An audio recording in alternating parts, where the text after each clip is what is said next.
Chapter 159. The Jiang family welcomed Chu Xiu politely into the main hall.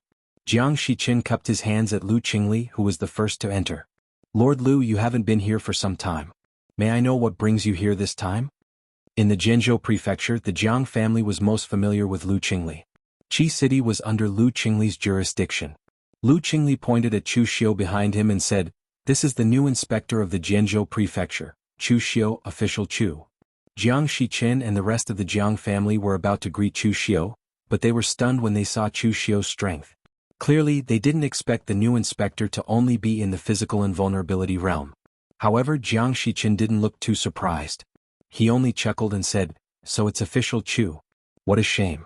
Official Chu was too low-key when he took office. Otherwise, the Jiang family would have sent a congratulatory gift personally." Jiang Shiqin was just being polite. No matter how low-key Chu Xiu was, the Zhenzhou prefecture was only so big. How could the Jiang family not know about the new inspector? However, they didn't plan to do so. Chu Xiu waved his hand indifferently and said, "You're too polite, Lord Jiang. The Guanzhong torture room guards are just formalities. It doesn't matter if I have it or not." Jiang Shiqin chuckled and said, "Official Chu can be indifferent, but the Jiang family can't be indifferent. I'll prepare food and drinks immediately. Official Chu, please take a seat." Seeing that Chu Xiu's attitude was still considered amiable, everyone from the Jiang family heaved a sigh of relief. They were afraid that the new inspector would be like the previous inspector, Fang Jingyuan, stubborn and unmoved. That would be a headache for them. Chu Xiu shook his head and said, "There's no hurry to eat. Actually, I'm here to ask the Jiang family for help." As soon as he said that, the atmosphere immediately became a little tense. The other members of the Jiang family were afraid that Chu Xiu would ask them to help investigate the accidental death of the previous inspector. Jiang Shiqin's expression was calm as he said, "Official Chu, if you have something to say, just say it. As long as my Jiang family can help, my Jiang family will definitely not decline." Chu Xiu smiled and said, "Well said. Actually, I'm here to beg for alms from you, Patriarch Jiang. Master Jiang, you should be aware of the situation in the Great Wall. Warriors and caravans from the northern Yan, eastern Qi and western Chu, as well as some miscellaneous people have gathered here. This has caused the entire Great Wall to be a mess of dragons and snakes, and has attracted many evil cultivators who want to take advantage of the chaos. It's not easy for the Guanzhong torture room to protect the safety of this area. There have been many sacrifices over the years, such as the previous inspector, Fang Jingyuan, and the Jianghu constable Wu Siping, who was under my command not long ago. These people all died in the line of duty to protect the Great Wall." The other members of the Jiang family were slightly nervous when they heard the name Fang Jingyuan, but Jiang Shiqin's expression did not change. This was because he knew that the new inspector in front of him did not come for Fang Jingyuan. Otherwise he would not have added Wu Siping to the list. Everyone in the outside world knew very well what happened to Wu Siping. This arrogant Jianghu constable used to do things very carefully and would never easily take risks. In the end, the new inspector had just arrived and Wu Siping died in the line of duty. How could there be such a coincidence in the world? However, the case of Wu Siping was the same as the case of Fang Jingyuan. There was no evidence and only suspicion was useless. If the people did not report, the officials would not investigate. In any case, as long as no one investigated, it was absolutely safe. Therefore, Jiang Shiqin's attention was focused on the word, asking for alms that Chu Xiu mentioned. He couldn't help but ask, "What does official Chu mean?" Chu Xiu said plainly, "It's very simple. The Guanzhong torture room protects the safety of this area, but the brothers under me are unwilling to exchange their weapons even if they are broken. I heard that the Jiang family is wealthy and even has the title of Jiang Banqing in Qi City. Therefore, I am thick-skinned and would like to ask for some help from Master Jiang." When the Jiang family heard Chu Xiu say this, they immediately let out a sigh of relief. So it turned out that he was here to ask for money.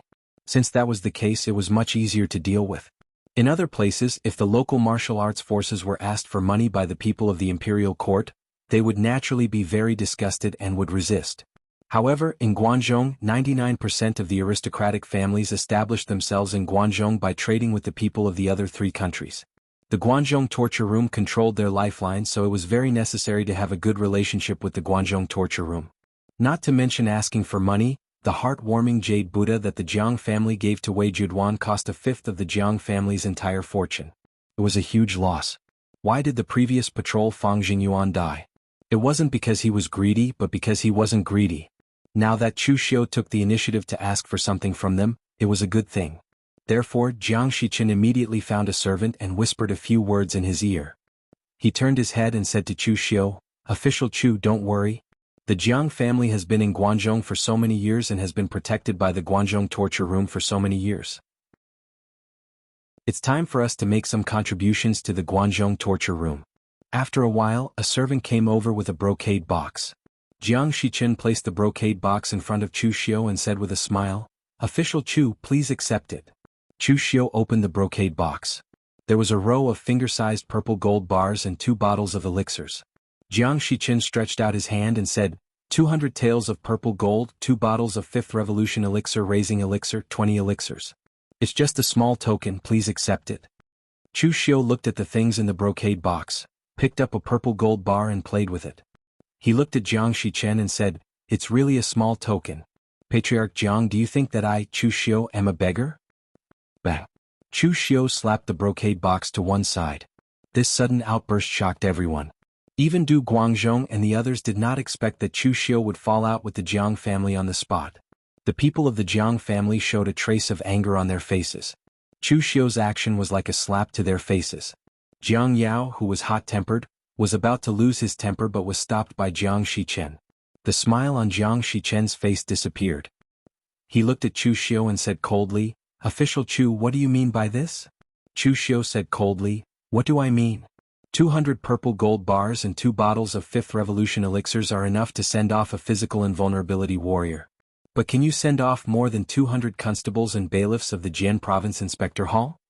Jiang Shichen suppressed the anger in his eyes and said, "Then, Official Chu, how much do you want?"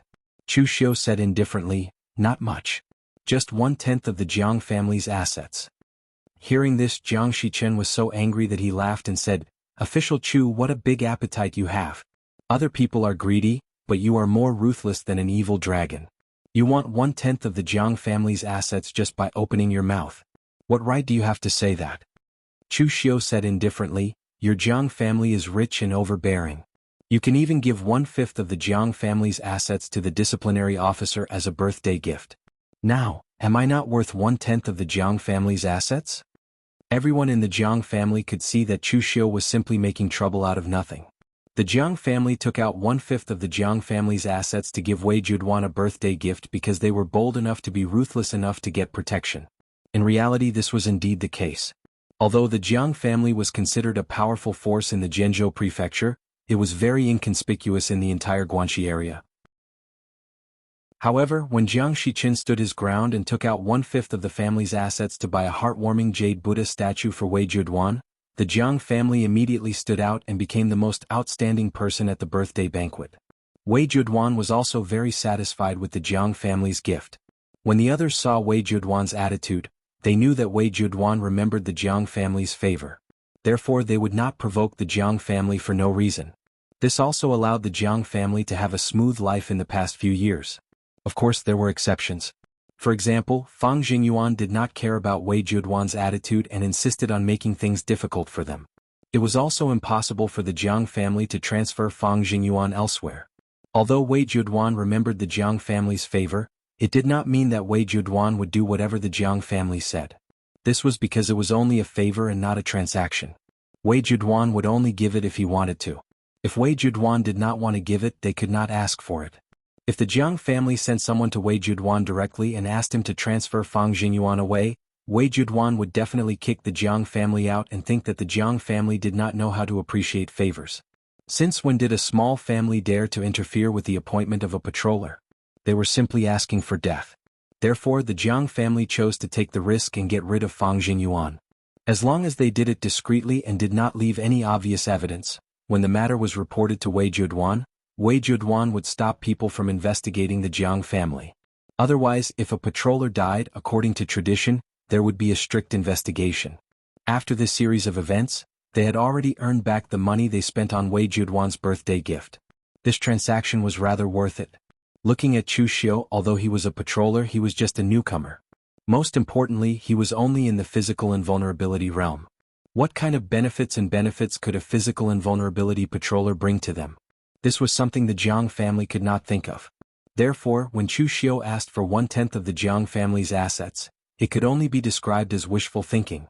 At this moment, even the Jiang family elders who had been hesitant were about to turn hostile. However, at this moment, Jiang Shiqin suddenly waved his hand and stopped them from saying anything. Looking at Chu Xiu, Jiang Shiqin smiled and said, "Official Chu, the thing you want is too precious. I have to report it to the patriarch before I can make a decision. Moreover, 1/10 of the Jiang family's assets are not only in Qi City, but also in the outside world. I need time to gather them. I wonder if official Chu can extend the deadline by 3 days. After 3 days, the Jiang family will definitely give you an answer, official Chu." Chu Xiu looked deeply at Jiang Shichen and said, "All right, I will give you 3 days. I hope that after 3 days, you will make a rational decision." Chapter 160. Outside Qi City, Chu Xiu looked back at the Jiang family and said calmly, "No wonder the Jiang family could rise in Jianzhou. This Jiang Shichen is quite a character." Du Guangzhong nodded and said, "That's right. The Jiang family dared to make a move against Fang Jingyuan in the past. They are indeed audacious." Chu Xiu shook his head and said, "That's not what I meant.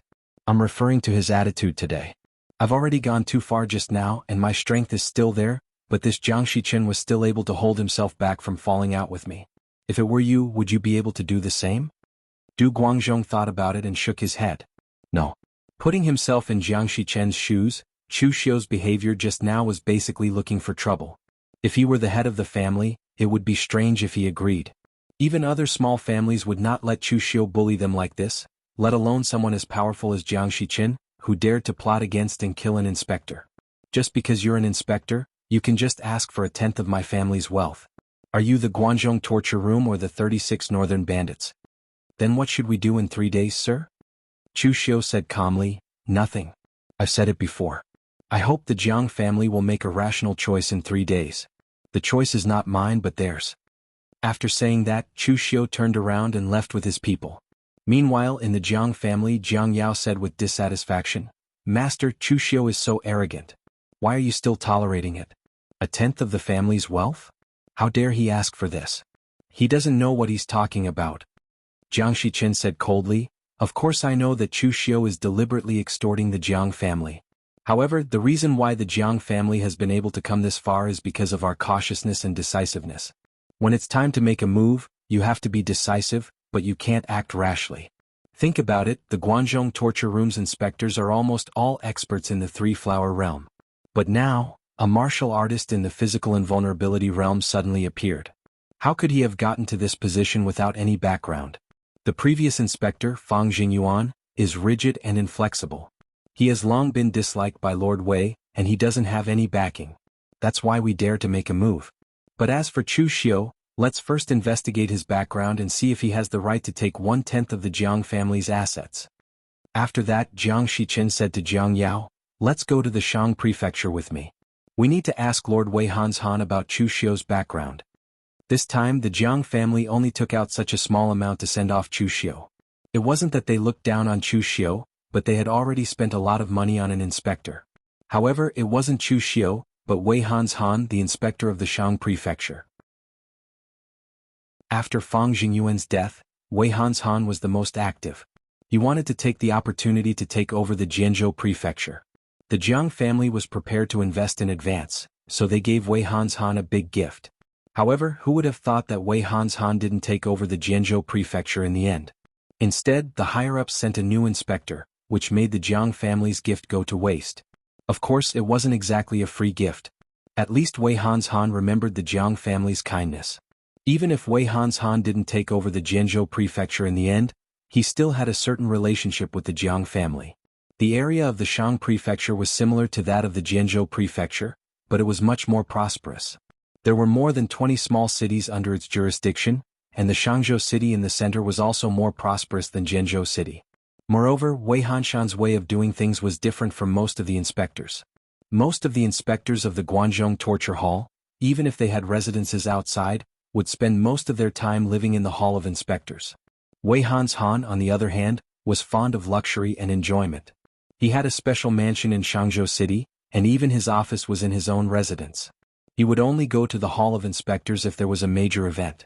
At this time, Jiang Shiqin brought some people to the front of Wei Hanshan's mansion. After reporting, they were brought to the guest hall. After a while, Wei Hanshan yawned and walked out in a loose brocade robe. He said slowly, "Isn't this the Jiang family's patriarch? Why are you free to come to my place?" Previously, Wei Hanshan was quite enthusiastic about the Jiang family. If he could successfully take over the Zhenzhou prefecture, he would definitely make friends with a large local clan like the Jiang family. However, now that the new inspector of the Zhenzhou prefecture had taken office, he gave up on this idea. His attitude towards the Jiang family was very casual, but after all he had received benefits from them, so he still had to meet them when it was necessary. Jiang Shiqin cupped his hands respectfully and said, "This humble one has come to find Lord Wei to inquire about the new inspector of the Zhenzhou prefecture, Chu Xiu. That official Chu has really gone too far." Hearing that it was about Chu Xiu, Wei Hanshan's interest was piqued. He asked, "What's wrong? What kind of trouble did your new inspector cause this time?" Jiang Shiqin's face had a trace of grief and indignation as he said, "Chu Xiu came to my Jiang family to beg for alms. According to the rules, my Jiang family gave Chu Xiu quite a lot of money. However, who would have thought that Chu Xiu would demand an exorbitant price, asking for 1/10 of our Jiang family's assets?" Hearing this, Wei Hanshan was speechless. He couldn't help but sigh and say, "This Chu Xiu really dares to ask for 1/10 of the family's assets. Is he so poor that he's crazy?" The position of the inspector was the lowest level in the Guanzhong torture room. It was an existence that controlled the power of a region. In a prefecture, there were more than 10 small cities and dozens of big and small powers. If there was a place that needed help from the Guanzhong torture room, it was normal for them to take out some gifts. However, Chu Xiu directly asked for 1/10 of the other party's assets. This was no different from robbery. Even Wei Hanshan didn't dare to do this, so where did this Chu Xiu get his confidence from? Therefore, Wei Hanshan asked in surprise, "This Chu Xiu has gone too far, but you still haven't fallen out with him?" Jiang Shiqin said, "I also want to fall out with him, but Chu Xiu looks so aggressive. I don't know who his backer is. If he has some connections in the main hall, wouldn't it be easy for him to take advantage of a small family like my Jiang family? Therefore I asked Lord Wei for help. I want to find out more about this Chu Xiu." Wei Hanshan looked at Jiang Shiqin with a faint smile. "Patriarch Jiang is quite careful." Jiang Shiqin smiled apologetically and said, "People in the pugilistic world die if they aren't careful. My Jiang family still has a lot of clansmen behind them, so I can't be careless." Wei Hanshan waved his hand and said, "All right, since Patriarch Jiang has said so, I will help you this time. Chu Xiu's background is really not simple. He also has a backer." Hearing Wei Hanshan's words, Jiang Shiqin immediately thought that it was a close shave. The waters of the Guanzhong torture room were deep. The 4 disciplinary officers were only forces on the surface. The truly powerful cultivators were all in the main hall. For example, the leaders of the disciplinary bureau were said to be stronger than the 4 disciplinary officers. But then Wei Hanshan said, "But you don't have to worry. Chu Xiu can't threaten you. This Chu Xiu may be young, but he is quite famous among the younger generation. He is someone who has been on the Longhu list. He used to be a wandering cultivator, but later joined the Blue Dragon Society. He was an assassin in the Blue Dragon Society for a period of time, and it was said that he caused a stir in the east of Yen. Later, for some unknown reason, he suddenly betrayed the Blue Dragon Society and joined the Guanzhong torture room, becoming the Zhenzhou patrol. And his backer, the key to him becoming the patrol, is the Guanzhong hero, Chu Yuanxing. This person was personally recommended by Chu Yuanxing to Lady Guanxiu. It is said that he is a distant relative of Great Hero Chu.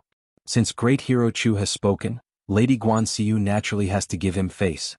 Otherwise, do you think that a martial artist in the physical invulnerability realm like him could become the patrol so easily?" Wei Hanshan looked at Jiang Shiqin and said calmly, "Although Chu Xiu is an outstanding talent on the Longhu list, his reputation is in the east of Yen. No matter how outstanding he is still only a member of the younger generation. There is no need to worry about him. As for Great Hero Chu's recommendation, you don't have to worry about it. Great Hero Chu has recommended many people over the years. Have you seen him interfere? Moreover, even if Great Hero Chu wants to interfere, he can't. This is an internal matter of the Guanzhong torture room. Great Hero Chu knows his limits." Hearing this, Jiang Shiqin immediately heaved a sigh of relief. He cupped his hands at Wei Hanshan and said, "Thank you, Lord Wei, for the information." Wei Hanshan's information was very important to Jiang Shiqin. Without absolute confidence, how would he dare to fall out with Chu Xiu? In the past, the Jiang family dared to attack Fang Jingyuan because Fang Jingyuan had no backing. In fact, Wei Juduan didn't even like him. Moreover, the Jiang family still owed Wei Juduan a favor. Although Chu Xiu was weaker than Fang Jingyuan and had a backer, it was clear that this backer was useless. The great hero of Guanzhong did have a great reputation in Guanzhong, but it was only reputation, not power. Just like what Wei Hanshan said, Chu Yuanxing wouldn't easily interfere with the internal affairs of the Guanzhong torture room. If he had to interfere with every person he recommended, then who would have the final say in the Guanzhong torture room? Jiang Shichen smiled and handed over a brocade box. Inside were 500 taels of purple gold and 2 sixth revolution pills. Although there were only 2 pills, they were more valuable than the 2 bottles of pills that Chu Xiu had. The items in this brocade box were also more than double the amount that he had prepared for Chu Xiu. What do you mean by this, Lord Jiang? Wei Hanshan kept the brocade box without changing his expression and asked. Jiang Shichen smiled and said, "It's just a small gift. I hope Lord Wei won't mind. My Jiang family is preparing to expand our business to the Shangzhou province. I hope Lord Wei will take care of us when the time comes. Also, if Chu Xiu still wants to make things difficult for my Jiang family, I hope Lord Wei will put in a few words of justice for my Jiang family." Although the Jiang family had left some impression in Wei Juduan's mind, they still had to make friends with the low-level patrol envoys. Originally, Chu Xiu was a very good choice. However, this Chu Xiu was too greedy. Therefore, they had no choice but to make friends with Wei Hanshan. At most, they would move a part of their business to the Shangzhou province. Chapter 161. 3 days later, Chu Xiu summoned Du Guangzhong and the other 2. He asked them to bring all the Jianghu constables and constables under the inspector hall and gather them outside Qi City. Du Guangzhong and the other 2 were shocked and asked, "Sir, are you going to?" Chu Xiu said lightly, 3 days are up. I've given the Jiang family time. When the time comes, we'll see what the Jiang family will choose. If the Jiang family makes the wrong choice, then I'm sorry. Du Guangzhong and the other 2 felt a chill. Looking at Chu Xiu's behavior, they knew what Chu Xiu meant when he said sorry. However, the 3 of them didn't dare to dissuade Chu Xiu's decision. They could only follow his orders. There was only one advantage to establishing authority through threats.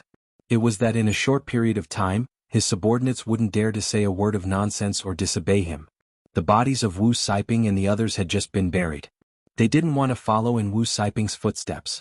When they arrived at the Jiang family in Qi City again, Chu Xiu led his men into the Jiang family's mansion.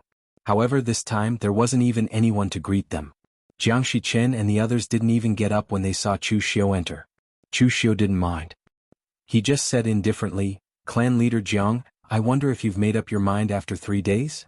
Jiang Shichen said blandly, "I'm sorry, I can't comply with your Excellency Chu's request. It's true that the Guanzhong torture hall protects the safety of the Guanzhong area, but it doesn't mean that the martial arts forces of the Guanzhong area have to bow down to the Guanzhong torture hall and let it plunder." Chu Xiu narrowed his eyes and said lightly, "Master Jiang, is this the result after 3 days of consideration? I didn't ask for 1/10 of the family's assets for nothing. The things that you've done in Jianzhou Prefecture can't be hidden from others. I'm actually very easy to talk to. As long as I take the things, I'll protect all the businesses of the Jiang family in Jianzhou Prefecture. You don't have to be as sneaky as before." Jiang Shichen shouted coldly, "Chu Xiu, even if you're the patrol of the Guanzhong torture room, you can't slander me. Since when did the Jiang family do anything sneaky? Moreover, the Guanzhong torture room has always relied on evidence to speak. Do you have any evidence for what you're saying?" Jiang Shichen was very confident in facing Chu Xiu. Chu Yuanxing, Chu Xiu's backer, would not interfere with the internal affairs of the Guanzhong torture room, and the Jiangs had also hidden and destroyed all the smuggling evidence. They were more innocent than anyone else. Even if they let Chu Xiu investigate now, Chu Xiu would not be able to find anything. However, because of Chu Yuanxing, the Jiangs could not do anything to Chu Xiu. No one cared about Fang Jingyuan's death, but someone would definitely care about Chu Xiu's death. 2 patrols had died in such a short time, and one of them was introduced by the hero of Guanzhong, Chu Yuanxing. It would be strange if the higher-ups did not send someone to investigate. However, not killing Chu Xiu did not mean that they would let Chu Xiu be arrogant here. After today, Jiang Shichen was prepared to unite all the martial arts forces in Jianzhou Prefecture to boycott Chu Xiu and ruin his reputation as a patrol. The Guangzhong torture room's review of patrols also depended on their achievements. You, a patrol, have already lost your reputation in your territory. One could imagine how the Guangzhong torture room would think of you. A light punishment would be a reprimand, a heavy punishment. You might even be stripped of your position as a patrol. Looking at Jiang Shichen's respectful attitude, Chu Xiu shook his head and sighed. Master Jiang, I told you 3 days ago that I hoped you would make a rational choice. Unfortunately, you still made the wrong choice in the end. Don't you want evidence? Fine, I'll give you evidence today. As he spoke, Chu Xiu took out a pile of ores from the space secret box and threw them on the ground.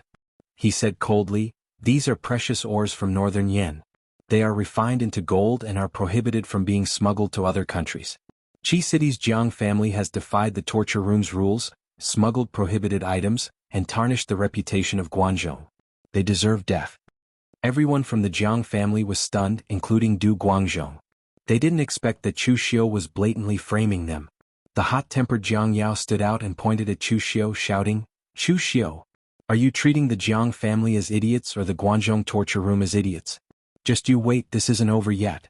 The Jiang family is old friends with Lord Wei Juduan.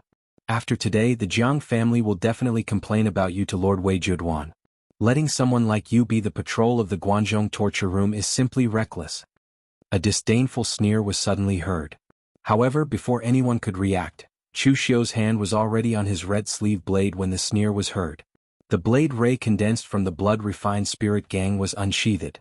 A green dragon emerged from the sea, and the momentum of the blade soared into the sky. In an instant, the magnificent scarlet blade light filled the entire hall. Its speed was extremely fast and its power was also extremely strong. No one present, including Du Guangzhou and Chu Xiu's subordinates, expected Chu Xiu to suddenly make a move. However, the blade of Chu Xiu's azure dragon in the sleeve was extremely fast. It was so fast that before Jiang Yao could react, the blade light was already in front of him. Defend. Jiang Yao didn't even have time to draw his sword. He directly struck out with both palms. Green-colored Gang Qi suddenly exploded and condensed into a Gang Qi shield. He wanted to temporarily block Chu Xiu's blade. However, the power of the blood-refined God shield was beyond his imagination. His Gang Qi shield couldn't even block for a moment in front of Chu Xiu's blade. It was directly smashed by Chu Xiu's blade. With a loud explosion of Gang Qi, Jiang Yao was directly sent flying by Chu Xiu's blade. The huge blade wound on his chest was bleeding, and it was unknown whether he was still alive or not. Chu Xiu held the red sleeve blade and said coldly, "I didn't treat anyone as an idiot. However, sometimes the process isn't important. What matters is the result. Today I destroyed your Jiang family. If I say that your Jiang family is smuggling contraband, then you are smuggling contraband. If I say that you colluded with evil spirits, then you colluded with evil spirits. It doesn't matter whether you did it or not. What's important is that you did it when I said you did it." Jiang Shichen's eyes were filled with anger, but more than that, there was regret and fear. Previously, he had always treated Chu Xiu with the same attitude as a normal patrol inspector. It wasn't until now that he realized that Chu Xiu was different from those people. Fang Jingyuan still had to act according to the rules when he found trouble with the Jiang family. He would only take action when he had enough evidence after investigating. In Chu Xiu's opinion, his way of doing things was simply lawless. There were no rules at all. Chu Xiu turned around and said to Du Guangzhou and the others who were still stunned, "What are you still doing there? We can't let any of these sinners of the Jiang family go." Du Guangzhou and the other two gritted their teeth. In any case, the three of them had already boarded Chu Xiu's pirate ship. All of their weaknesses were in Chu Xiu's hands. No matter how excessive Chu Xiu's actions were, they would still follow suit. Therefore, the three of them had no choice but to take out signal arrows and release them out of the meeting hall. The martial artists from the patrol hall who were lying in ambush outside the city immediately entered the city, instantly attracting the attention of most of the martial artists in Qi City. It was important to know that apart from some major missions in the Guangzhou torture room, it was rare for so many martial artists to gather together. At this moment, they thought that some infamous demon had come to Qi City. Jiang Shichen gritted his teeth and said, Fine. Chu Xiu, it seems like you've been preparing to take action against the Jiang family for a long time.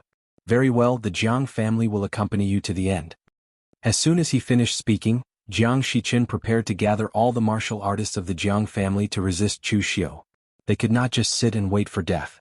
However, at this moment an old voice suddenly sounded, "Wait." Outside the meeting hall, an old man in a green robe walked in.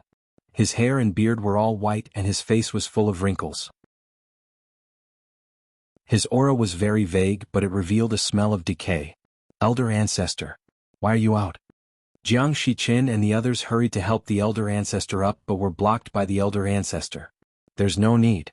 I'm not so old that I need someone to help me up.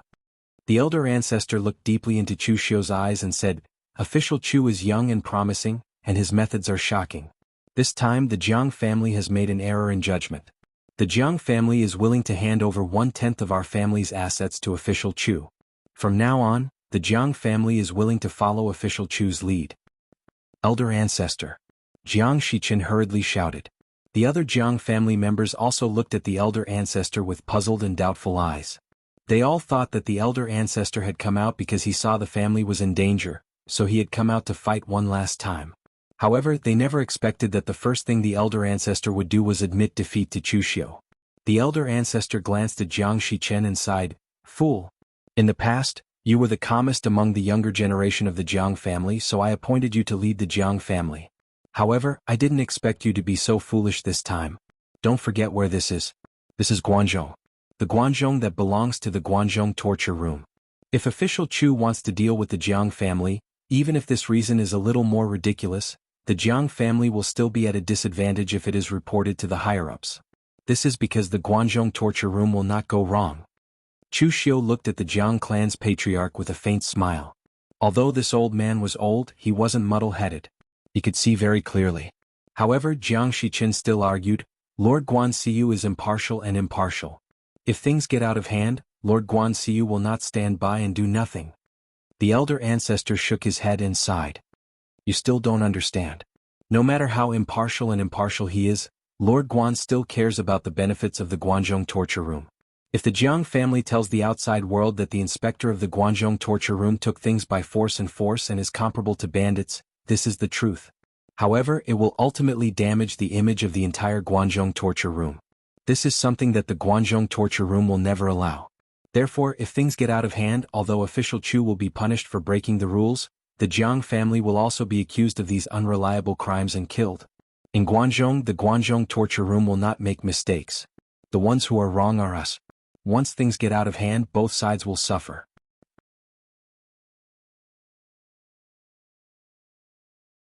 Chapter 162. Compared to Jiang Shiqin, the patriarch of the Jiang family had stayed in Guanzhong for more than 100 years. He had witnessed the process of Guanzhong torture room growing from weak to strong and gradually rising.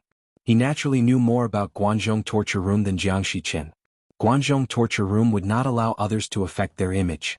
Once things got out of hand, even if Chu Xiu threw out this so-called evidence in front of everyone, Guanzhong torture room would make this an ironclad case. So if things got out of hand, it would be a situation where both sides would suffer. The Jiang family had established themselves in Guanzhong for so many years, but this was the first time he had seen such an unruly inspector.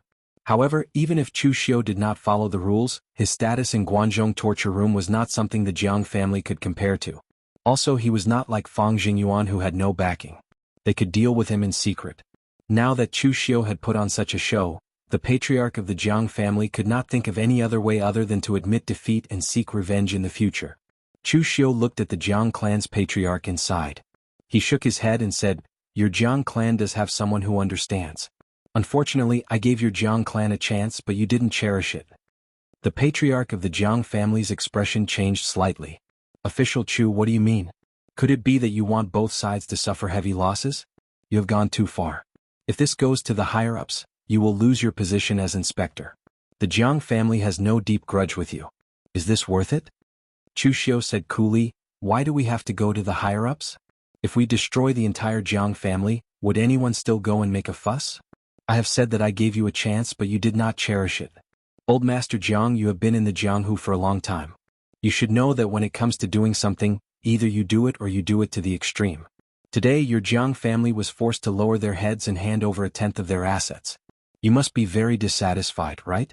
Who knows how you will plot against me in the future. In order to avoid future troubles, I ask that all of you die. As soon as he finished speaking, Chu Xiu shouted, Kill! As soon as the word kill was uttered, Du Guangzhong and the others immediately charged forward. While they were talking, the other Jianghu constables from the patrol hall had also arrived at the Jiang clan and charged forward. The great ancestor of the Jiang family widened his eyes when he saw this. He pointed at Chu Xiu and shouted, "Madman! Are you so confident that you can destroy the Jiang family? Don't you know the relationship between my Jiang family and Lord Wei Juduan?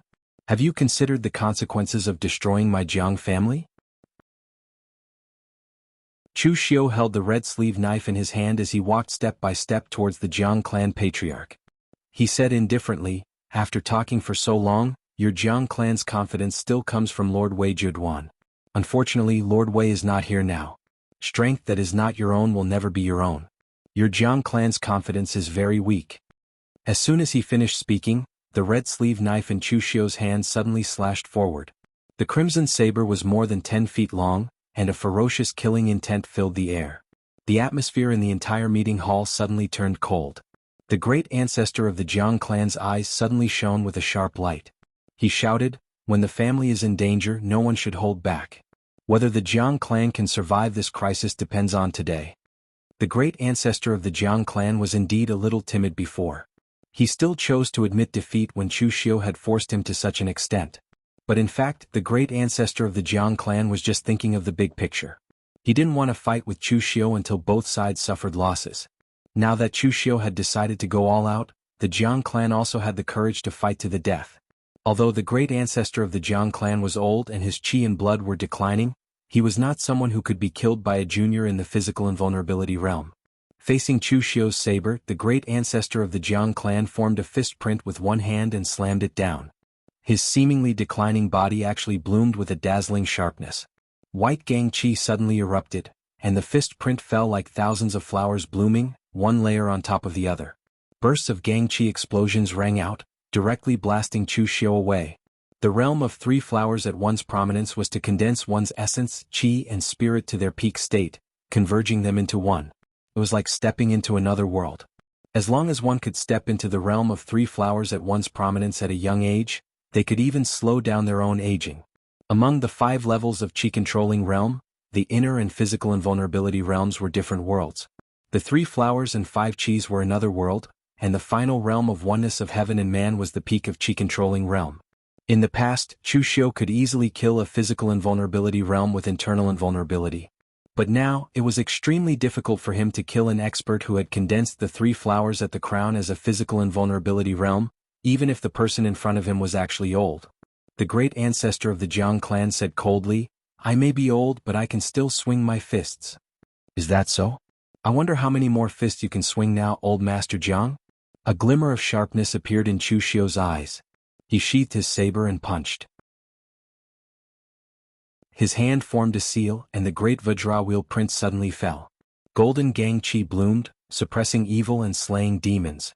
Seeing that Chu Xiu had actually used a Buddhist technique, the great ancestor of the Jiang clan was also a little incredulous.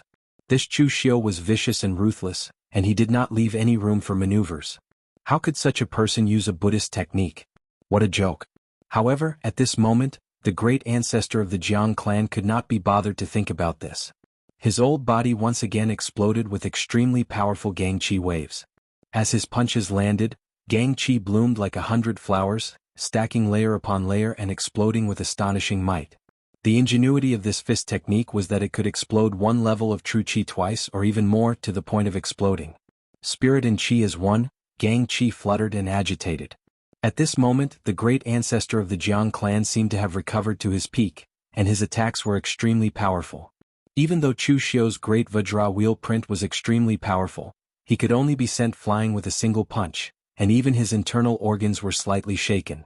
However, right now Chu Xiu seemed as if he did not feel it at all. He charged forward again and again in a frenzy, displaying the close combat killing technique of the 9 words formula to the extreme, and occasionally launching sneak attacks with the great violet sun palm. However, this evil palm technique was not very useful against a cultivator at the level of the Jiang clan's great ancestor. The great ancestor's inner force cultivation far surpassed Chu Xiu's. The moment the violet sun demonic flames entered his body, he forced them out, and in the end he punched back at Chu Xiu. In the beginning, the great ancestor of the Jiang clan did not feel anything. Even the other cultivators from the Jiang clan saw that their great ancestor was still so valiant and had a strong aura. However, towards the end, the great ancestor of the Jiang clan felt that something was not right. The saying, "Fist is afraid of the young and strong," was somewhat problematic in the pugilistic world. However, if one was in the prime of his life while the other was in a declining state of vital energy and blood, then under the situation where both parties were about the same level, the former would most likely win. After all, as cultivators, the decline of their physical body would inevitably affect their battle prowess. Right now, the great ancestor of the Jiang clan was old enough. He was so old that he had to go into seclusion and reduce his activities to extend his lifespan. Although he was suppressing Chu Xiu was exchanging his life for his injuries. Every time the great ancestor of the Jiang clan punched out, he was actually punching out his few remaining lives. The great ancestor of the Jiang clan took a deep breath, and a hint of determination appeared in his eyes. This was a calamity for the Jiang clan, and it was also karma. It was time to pay it back. Back then, when Jiang Shiqin wanted to kill Fang Jingyuan, he had reported to him, and the great ancestor of the Jiang clan had agreed. That was because Fang Jingyuan's character was a little too inflexible. He was stubborn to the extreme, and he was unmoved by force or persuasion. Furthermore, Fang Jingyuan had already set his sights on the Jiang clan. Once he found something that could be used against them and caused a huge commotion, it would be extremely difficult for even Wei Juduan to protect the Jiang clan. That was why the Jiang clan took the risk and killed Fang Jingyuan. This way no one would target the Jiang clan. Who would have thought that after the death of Fang Jingyuan, who was stubbornly adhering to the rules, a daring lunatic would appear? Although the former was troublesome, he would not take the Jiang clan's life. On the other hand, the latter would really dare to destroy the Jiang clan. Perhaps this was karma, but it was too late for regrets now. All he could do was to use all his strength to kill Chu Xiu. Only then could he win the last chance of survival for the Jiang clan. At this moment, white gang qi surged around the great ancestor of the Jiang clan. The powerful force of his punch gathered at one point. It was unusually dazzling and resplendent. However, in comparison, the great ancestor of the Jiang clan seemed to have aged more than 10 years in an instant. He had an aura of decay. The aging and decaying body formed a very sharp contrast with the magnificent and resplendent force of the punch. However, when the punch landed, the powerful force directly enveloped the entire meeting hall. It was as if a vortex had formed, pulling everyone's attention into it. Facing the great ancestor of the Jiang clan's punch, Chu Xiu's eyes revealed a hint of seriousness. Cultivators like the great ancestor of the Jiang clan, who had reached the end of their lifespan and could only drag out an ignoble existence, looked very weak. However, in reality, when it came time to fight with their lives on the line, they were more terrifying than anyone else.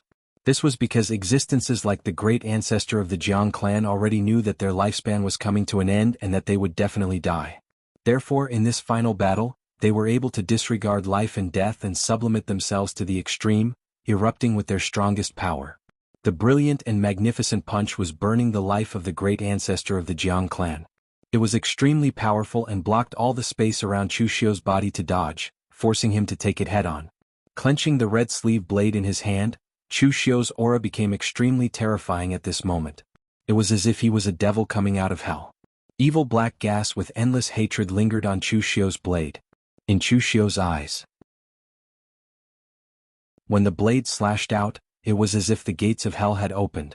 The cold intent made the temperature of the entire meeting hall drop instantly, as if it was a harsh winter. 3 blades of Avicii. However, this time Chu Xiu did not use the first blade. Instead, he directly used the terrifying power of the second blade.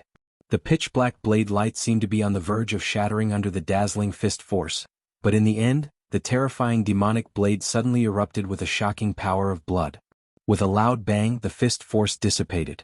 The great ancestor of the Jiang clan looked at Chu Xiu as if he wanted to say something, but in the end, his body swayed and he fell to the ground with a loud bang.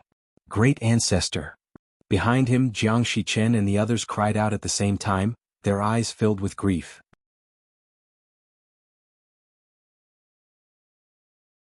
Chapter 163. Even Chu Xiu couldn't fully control the power of the 3 blades of Avicii. In the past, when Chu Xiu used the second blade, he almost couldn't suppress the powerful backfire. But now, after using the second blade, Chu Xiu immediately formed the Zhi character formula and used the inner lion seal. The powerful force of the inner lion seal suppressed his own backfire easily. As the old ancestor of the Jiang family was killed, the other members of the Jiang family were in despair. Just as Chu Xiu said, this time Chu Xiu wouldn't give them a chance to make a scene. The entire Jiang family was dead. Who would make a scene? Run! Run! Jiang Shiqin shouted at the juniors of the Jiang family. Now he only hoped that these talented juniors of the Jiang family could escape. In this way the Jiang family would still have a glimmer of hope. However, at this time Chu Xiu had used the inner lion seal to completely suppress the backfire of the 3 blades of Avicii. He walked over with the blade and said faintly, "Now you want to escape? It's too late." If the old ancestor of the Jiang family and Jiang Shiqin had joined hands to stop Chu Xiu and the others, it was still possible for the rest of the Jiang family to escape. But now that the old ancestor of the Jiang family was dead, it was impossible for Jiang Shiqin to stop Chu Xiu alone. The red sleeve blade slashed over. In an instant, the blade radiance was like a drizzle. The powerful blood-refined divine gang was mixed in the blade radiance and burst out. The powerful force made people tremble. It directly forced Jiang Shiqin to the extreme. "I'll fight with you," Jiang Shiqin shouted angrily. At this time the white gang qi around his body turned a bit red. The blood and qi in his body surged and began to burn crazily. When he punched, the blood-colored fist radiance made him look extremely terrifying. To think that you still have a sliver of leeway even after going all out. Compared to your old ancestor, you are far inferior. The first blade of the Avicii Dao's 3 blades slashed down with a loud rumble. The Avicii Dao's gate of death opened wide, and a pitch-black blade light streaked across the sky. Jiang Shiqin's body fell to the ground with a loud bang. His body was directly cut into 2, but strangely, not a single drop of blood flowed out. Looking at Jiang Shiqin's corpse, Chu Xiu shook his head. If Jiang Shiqin really wanted to put his life on the line, Chu Xiu might be able to deter him. But just now, this fellow had still held back a little bit of strength, or perhaps he was imagining that he would be able to escape after severely injuring Chu Xiu. This was really courting death. He didn't even dare to go all out. If such a person didn't die, who would?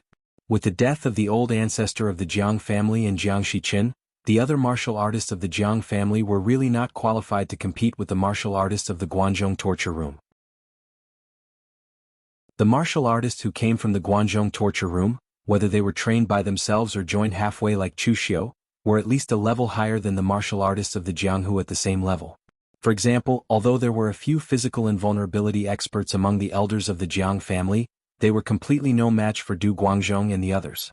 After a quarter of an hour, Du Guangzhong walked over and cupped his hands at Chu Xiu. With some discomfort he said, "Official Chu, the people of the Jiang family have all been killed. What happened today could be said to be the biggest impact on Du Guangzhong. In the past, Du Guangzhong was a standard old-school constable of the Jianghu. Although he didn't have a chivalrous heart, he strictly followed the rules of the Guanzhong torture room. As a result, in recent years he could be said to have completely degenerated. Not only did he embezzle taxes, but now he even massacred the martial arts forces in Guanzhong without sufficient evidence. He killed them all. It was the first time he had done such a thing, so he was not used to it. Go and open the Jiang family's treasury and other places. Move all the resources into the meeting hall," ordered Chu Xiu. After a while, Du Guangzhong and the other 2 immediately moved all the things into the meeting hall. There were martial arts manuals, cultivation resources, and some sabers, swords, weapons, purple gold, and other precious treasures. In total, there were more than a dozen big boxes. After calling all the warriors of the Guanzhong torture room who participated in the massacre, Chu Xiu looked at everyone present and said in a deep voice, "The Guanzhong torture room has its own rules, but I, Chu Xiu, also have my own rules, Chu Xiu. Those who are obedient will be rewarded, and those who put in the most effort will also be rewarded." Chu Xiu pointed at the things plundered from the Jiang family and said in a deep voice, 20% of these things are yours, 30% is mine, and 50% is to be handed over to the torture chamber.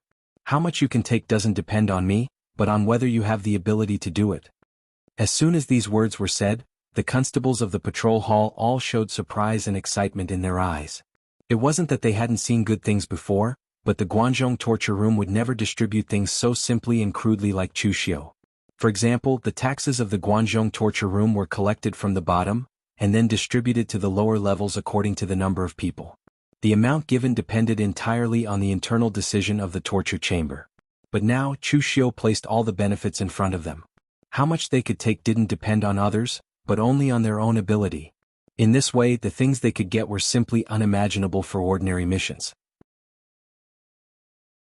Looking at the people present, Chu Xiu's eyes revealed a look of contemplation. The Guanzhong torture room was very powerful. After Chu Kuanga laid the foundation for the Guanzhong torture room, Guan Xiu was able to lead the Guanzhong torture room to rise because of the word rules. Although the rules of the Guanzhong torture room were really strict in the beginning, the lower levels of the Guanzhong torture room slacked off as time went on.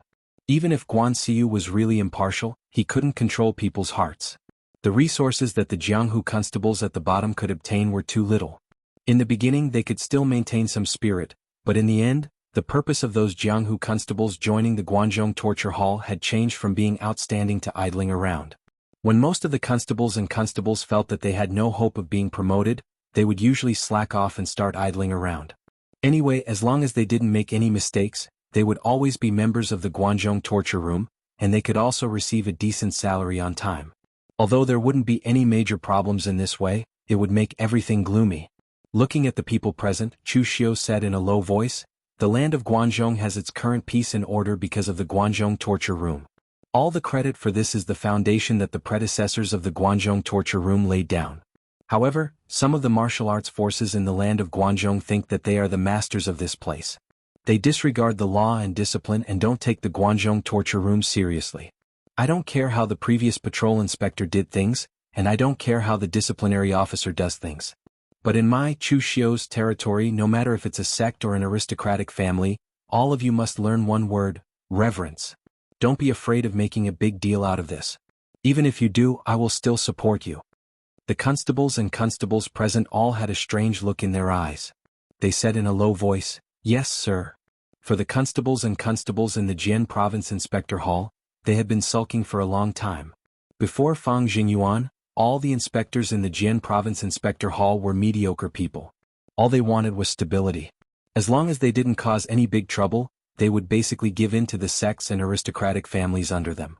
Later on, when Fang Jingyuan became the inspector, although he wouldn't give in to the sects and aristocratic families, he was very pedantic. He would only make a move after there was conclusive evidence. However, the crux of the problem was that if the sects and aristocratic families in the Jian province did something that violated the laws of the Guanzhong torture room, could they leave any obvious loopholes? Moreover, Fang Jingyuan was not only pedantic to outsiders, he was also very strict with his own people. This caused his subordinates to have a lot less gray income, causing complaints. His reputation was even worse than the previous few mediocre inspectors. But now, everything that Chu Xiu displayed made them see something different. That was domineering. The Guanzhong torture room was originally revered in the land of Guanzhong. In the end they lived such a sullen life. Just as Chu Xiu said, they should let the sects and aristocratic families know what it meant to be in awe and who should be the master of the land of Guanzhong. It didn't matter if you were guilty or not, and it didn't matter if they had evidence on their side. In any case, as long as they said you were guilty, you were guilty. It was that simple. Of course, what made these constables approve of Chu Xiu the most was Chu Xiu's generosity. He gave them 20% of the Jiang family's resources. This was already a very generous move. Looking at Chu Xiu's current attitude, it was likely that he would be like this in the future. Seeing the momentum of these people, Chu Xiu nodded in satisfaction. When Chu Xiu first saw these constables under Jianzhou Prefecture, he felt that these people were shrouded in a sense of lethargy. Their morale was extremely low. This was not a good sign. Now that there was a great reward, these people had some motivation. Of course, in Chu Xiu's opinion, their strength was still somewhat low. Maybe it was because Chu Xiu had stayed with the assassins in the Heavenly Sin branch for a long time and liked to use them as a benchmark. That was why he felt that the constables in Jianzhou Prefecture Inspector Hall were weak. In fact, the strength of these people was considered relatively outstanding among the warriors of the same rank, and the assassins in the Heavenly Sin branch were the elites among the warriors of the same rank. Otherwise, if the Heavenly Sin branch leader had relaxed the selection of assassins, the Heavenly Sin branch wouldn't only have a pitiful 100 people. Du Guangzhong and the other two looked at each other. It was only now that they seemed to understand some of official Chu's style of doing things. However, this feeling was not bad. At the very least, it was much better than Fang Jingyuan and the previous few inspectors. Take some people and bring all the items back to the inspector hall. Also, let your subordinates spread the Jiang family's crime to all the cities in Jianzhou Prefecture. Thoroughly prove their crimes, Chu Xiu ordered. Yes, my lord. Du Guangzhong and the other two cupped their hands and immediately carried out the order. A day later, in the Shang prefecture that was close to Jianzhou prefecture, Wei Hanshan received the news from his subordinates. His expression suddenly changed and he said coldly, "This Chu Xiu is simply too audacious."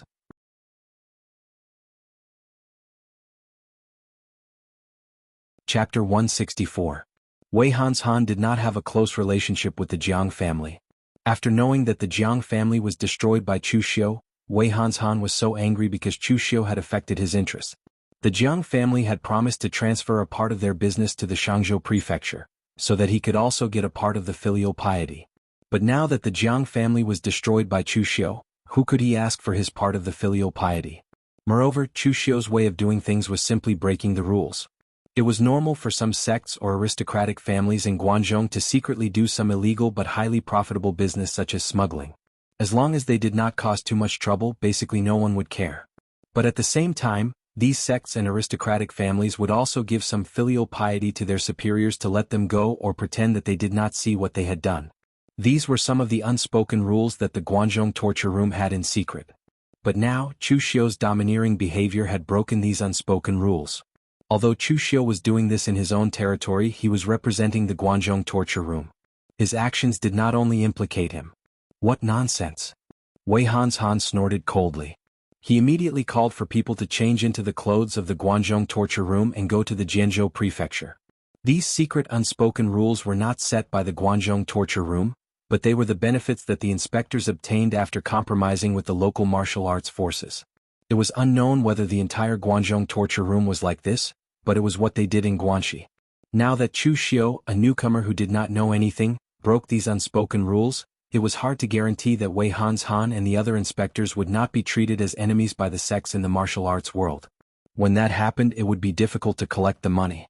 In the Jianzhou prefecture, Chu Xiu was personally leading people to divide the treasures and resources obtained from the Jiang family. Although these things were in triplicate, they could not be distributed at will. Naturally, they had to prioritize their own interests first. Therefore, Chu Xiu would make a selection in advance and let others categorize them according to his standards. Then he would choose what he needed first. At this moment, Du Guangzhong suddenly walked in and said, "My lord, the Shang Prefecture's patrol inspector Wei Hanshan is here." Chu Xiu frowned. What is he doing here?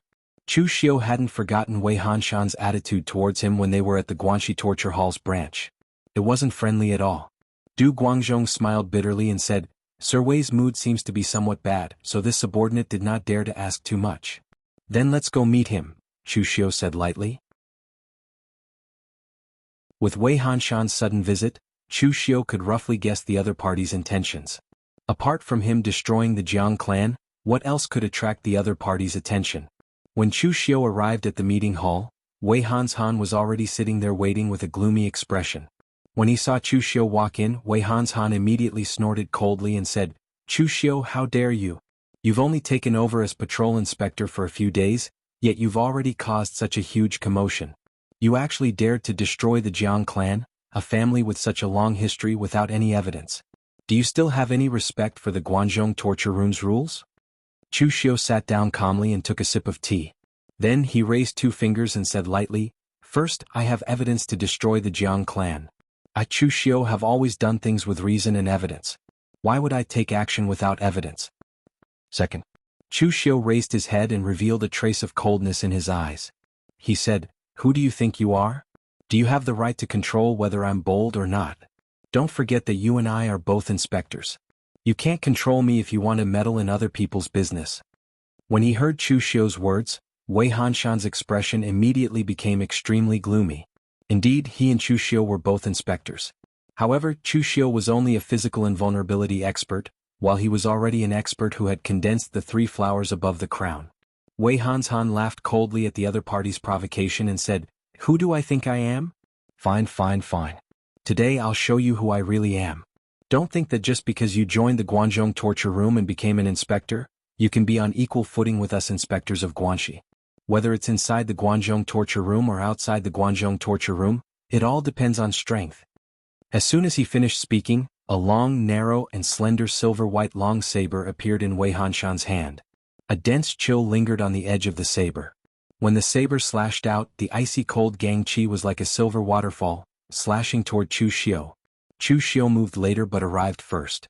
The blood-refined divine gang on the red sleeve saber sword, and the scarlet gang chi collided with Wei Hanshan's saber. Suddenly there was an explosion of gang chi. Both Wei Hanshan's gang chi and the saber's gang chi disappeared in mid-air. It was actually a draw. Wei Hanshan's eyes suddenly revealed a touch of surprise. He didn't use his full strength in that attack just now. After all, they were both inspectors. He could teach Chu Xiu a lesson, but he couldn't kill Chu Xiu in public. Even so, he was still a realm stronger than Chu Xiu. Unexpectedly, Chu Xiu's gang chi was really terrifying. That gang chi, which contained an astonishing amount of blood chi and evil chi, could easily block his gang chi. Wei Hanshan snorted coldly and changed the momentum of his saber. Endless cold chi condensed on the edge of his saber, and the gang chi stretched for dozens of feet. In terms of accumulation, he was, after all, an expert who had condensed the 3 flowers above the head. In terms of strength, his strength far exceeded Chu Xiu's. The momentum of the saber whistled down like a gale. Wherever it passed, the cold chi actually condensed a layer of ice on the ground. The red sleeve saber in Chu Xiu's hand had already condensed a trace of black mist around it. The power of the 3 blades of Avicii was displayed and slashed down with a loud bang. The evil chill was even stronger than Wei Hanshan's ice gang chi. Infernal hell bloomed, and the power of the 3 blades of Avicii shocked even Wei Hanshan. He had been an inspector in the Guanzhong torture room for several years. He had come into contact with all kinds of demonic murderers, so he had a relatively good understanding of demonic cultivation methods. However, no matter which demonic murderer's cultivation method, it was not as evil and terrifying as Chu Xiu's saber. With a loud explosion of gang chi, the 3 blades of Avicii directly defeated Wei Hanshan's saber. The power even made Wei Hanshan's heart palpitate. At this time, Chu Xiu still did not stop. Instead, the black chi on his saber became thicker. He was actually preparing to break out the second blade of the 3 blades of Avicii. Just as Wei Hanshan had said before, whether it was inside the Guanzhong torture room or outside the Guanzhong torture room, as a warrior, everyone had to look at their strength. Although Chu Xiu and Wei Hanshan were both Guanxi inspectors, it was obvious that Wei Hanshan and the others had never treated Chu Xiu as an existence on the same level as them. If it were someone else, would Wei Hanshan dare to come and reprimand Chu Xiu directly? That would be a provocation. He would only send someone to find out the other party's attitude and background, and would not act as overbearing as he was now. Therefore this time, Chu Xiu did not have the slightest intention of holding back. Didn't you want to look at my strength? Fine, today I will show you my strength. Feeling the power contained in Chu Xiu's saber, Wei Hanshan's eyes revealed a hint of ruthlessness. This time he had only planned to teach Chu Xiu a lesson, but he did not expect his opponent to be so domineering. Moreover, his strength was somewhat beyond his imagination. He was only in the physical invulnerability stage, and yet he was able to fight with him to this extent. No wonder he had entered the Longhu list. However, a physical invulnerability stage was still a physical invulnerability stage, and the gap of a large realm was not that easy to make up for. Wei Hanshan grasped the long saber in his hand, and all the gang chi in his body condensed on the long saber. The cold gang chi actually underwent a very strange change, condensing into ice crystals that circled around his long saber like snowflakes.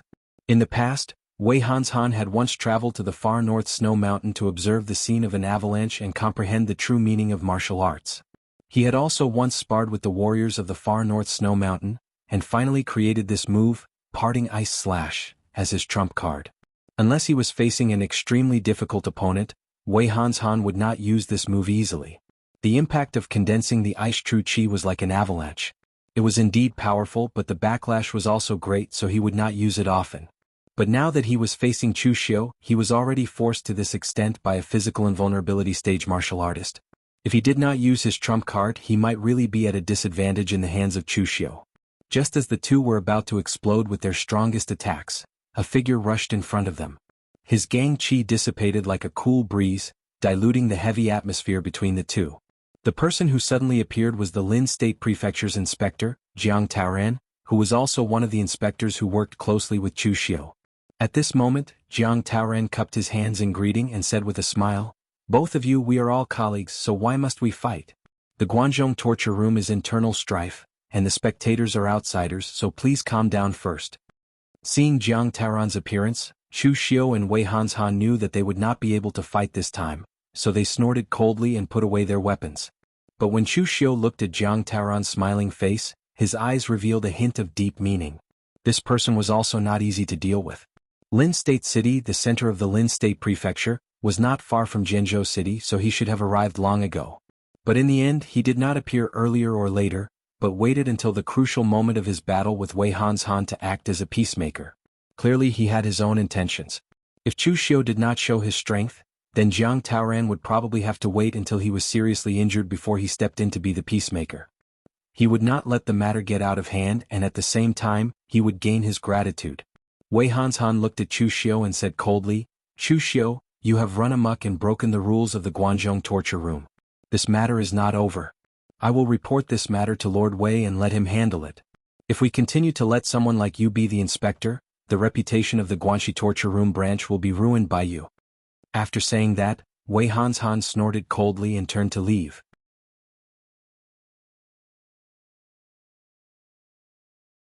Chapter 165. After Wei Hanshan left, Jiang Taoran shook his head at Chu Xiu with a bitter smile. "Brother Chu, it seems like you've caused quite a bit of trouble this time. Generally speaking, disputes between inspectors would not be reported to Lord Wei, but this time, it seems like you've angered Wei Hanshan to the point that he actually reported this matter to Lord Wei." What Chu Xiu did not affect him at all. Every inspector had their own ways of making money. Jiang Taoran was a slicker, and the way he did things was more secretive. On the surface he naturally received bribes from the martial arts forces under him, but in reality he was secretly supporting a small aristocratic family that specialized in smuggling. All the money they obtained belonged to him, so what the other sects and aristocratic families thought had little to do with him. He only appeared here to fish in troubled waters. If Wei Hanshan could get rid of Chu Xiu, he would also be interested in the Jian province prefecture. On the other hand, if Chu Xiu made Wei Hanshan lose face, he would also be in a good mood. This was because his relationship with Wei Hanshan was not considered good. A part of the Shang province prefecture was bordered by his Lin province prefecture, and there were many conflicts between the two sides. Looking at Jiang Taoran, Chu Xiu said indifferently, "I will explain to Lord Wei. So what if Wei Hanshan is dissatisfied? We are both inspectors, can he eat me?" Jiang Taoran's face revealed a trace of an inexplicable smile. "All right then, I will wait to see official Chu's response." After saying this, Jiang Taoran also left. Outside the meeting hall, Du Guangzhong and the others walked out with a worried expression. "Lord, if Wei Hanshan reports this matter to Lord Wei Juduan, it will be very troublesome." The reason why a patrol was called a patrol was that this position had the authority to patrol an area. However, they were only an inspector, not a manager. If Chu Xiu did such a big thing behind Wei Juduan's back, it was hard to guarantee that Wei Juduan would not be angry. Chu Xiu asked, "Do you still remember that I asked you to split half of the loot from destroying the Jiang clan?" Du Guangzhong was stunned and said, "Yes, but shouldn't those be handed over to the Guanzhong torture room?" Chu Xiu's face revealed a hint of confusion. That was prepared to be handed over to Lord Wei. In Guanxi, Lord Wei represents the Guanzhong torture room. Du Guangzhong nodded thoughtfully. They seemed to have guessed something. Wei Hanshan's words were not meant to scare Chu Xiu. He had lost face in front of Chu Xiu. Even with his strength he was unable to suppress Chu Xiu. Of course he would report this matter to Wei Juduan. Although this kind of behavior felt like a complaint, it was also the most effective. Although it could be said that Chu Xiu had been recommended to the Guanzhong torture room by Chu Yuanxing, if he could not maintain his position as inspector, then he could not blame Wei Juduan for not giving Chu Yuanxing any face. 3 days later, the Guanxi torture chamber sent someone to summon Chu Xiu to discuss matters at the branch. In reality, it was to ask him about the Jiang clan's extermination. When Chu Xiu arrived at the Guanxi torture chamber's meeting hall, other than Wei Juduan, the other 5 inspectors were also present. Other than Wei Hanshan, who was looking at Chu Xiu maliciously, the others were also sizing up Chu Xiu with a strange gaze. Exterminating a large clan right after taking office was something that even they, who had been patrol envoys for over a decade, did not dare to do. Wasn't Chu Xiu's actions a little too audacious? Wei Juduan sat on the main seat. Although he was old, his gaze was as sharp as an eagle's. Even he had not expected that Chu Xiu, who had been recommended to the Guanzhong torture room by Chu Yuanxing, would be so daring. He had exterminated a powerful clan right after taking over the position of inspector. In reality, the Guanzhong torture room had destroyed many clans, especially after Guan Xiu had taken over the Guanzhong torture room. In the past, when Chu Kuanga had taken over the Guanzhong torture room, The Guanzhong torture room had established itself in Guanzhong because of Chu Kuanga's personal charisma. In Guanzhong, whether it was the torture chamber or the clans and sects, they were all obedient to Chu Kuanga. Even if some people had small schemes, they did not dare to show it. When Guan Xiyu had taken over the Guanzhong torture room, he had relied on harsh punishments. Anyone who violated the rules of the Guanzhong torture room, even if they were his personal disciples, would not be spared. Therefore, at that time, if there was anyone in Guanzhong who disobeyed the rules of the torture chamber, their clan would be exterminated without any mercy. Of course, that was only 30 years ago when Guan Xiyu had just taken over the Guanzhong torture room. Now that the Guanzhong torture room had stabilized, and the various inspectors and torturers had great power, they had a tacit understanding with the local martial arts factions. This kind of thing had not happened for a while.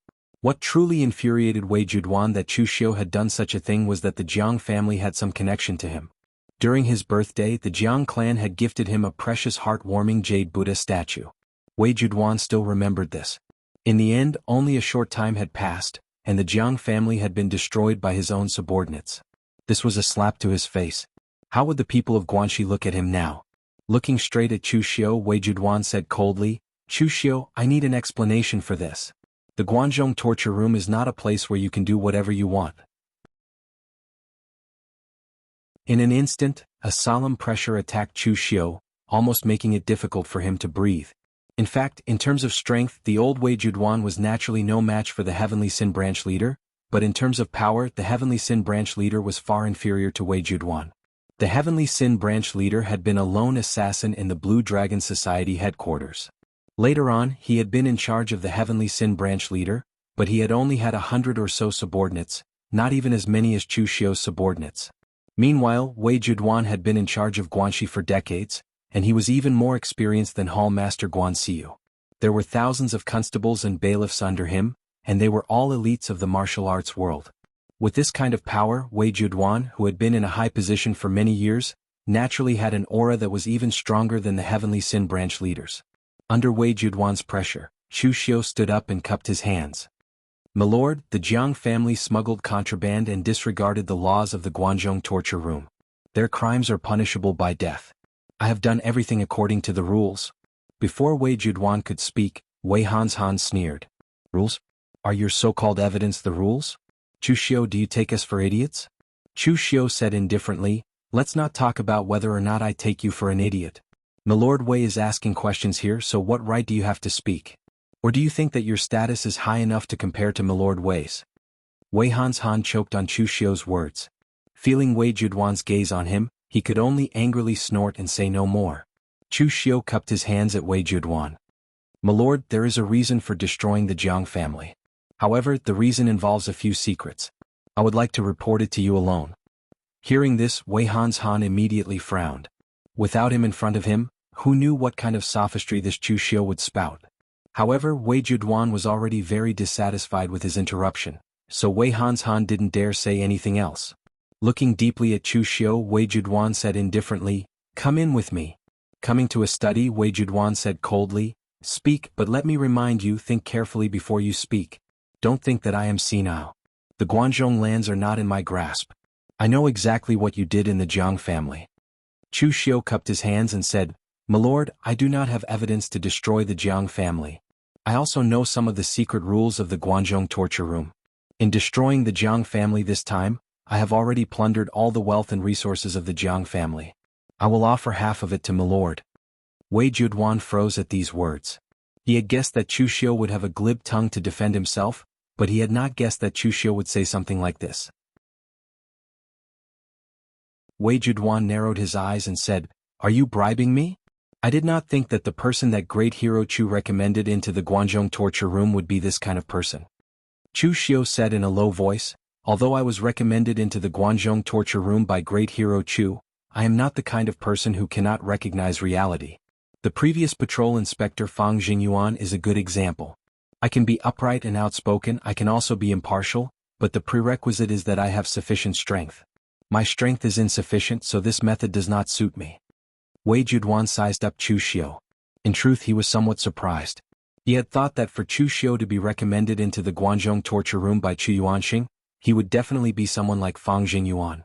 He did not think that Chu Xiu would be able to see it so clearly.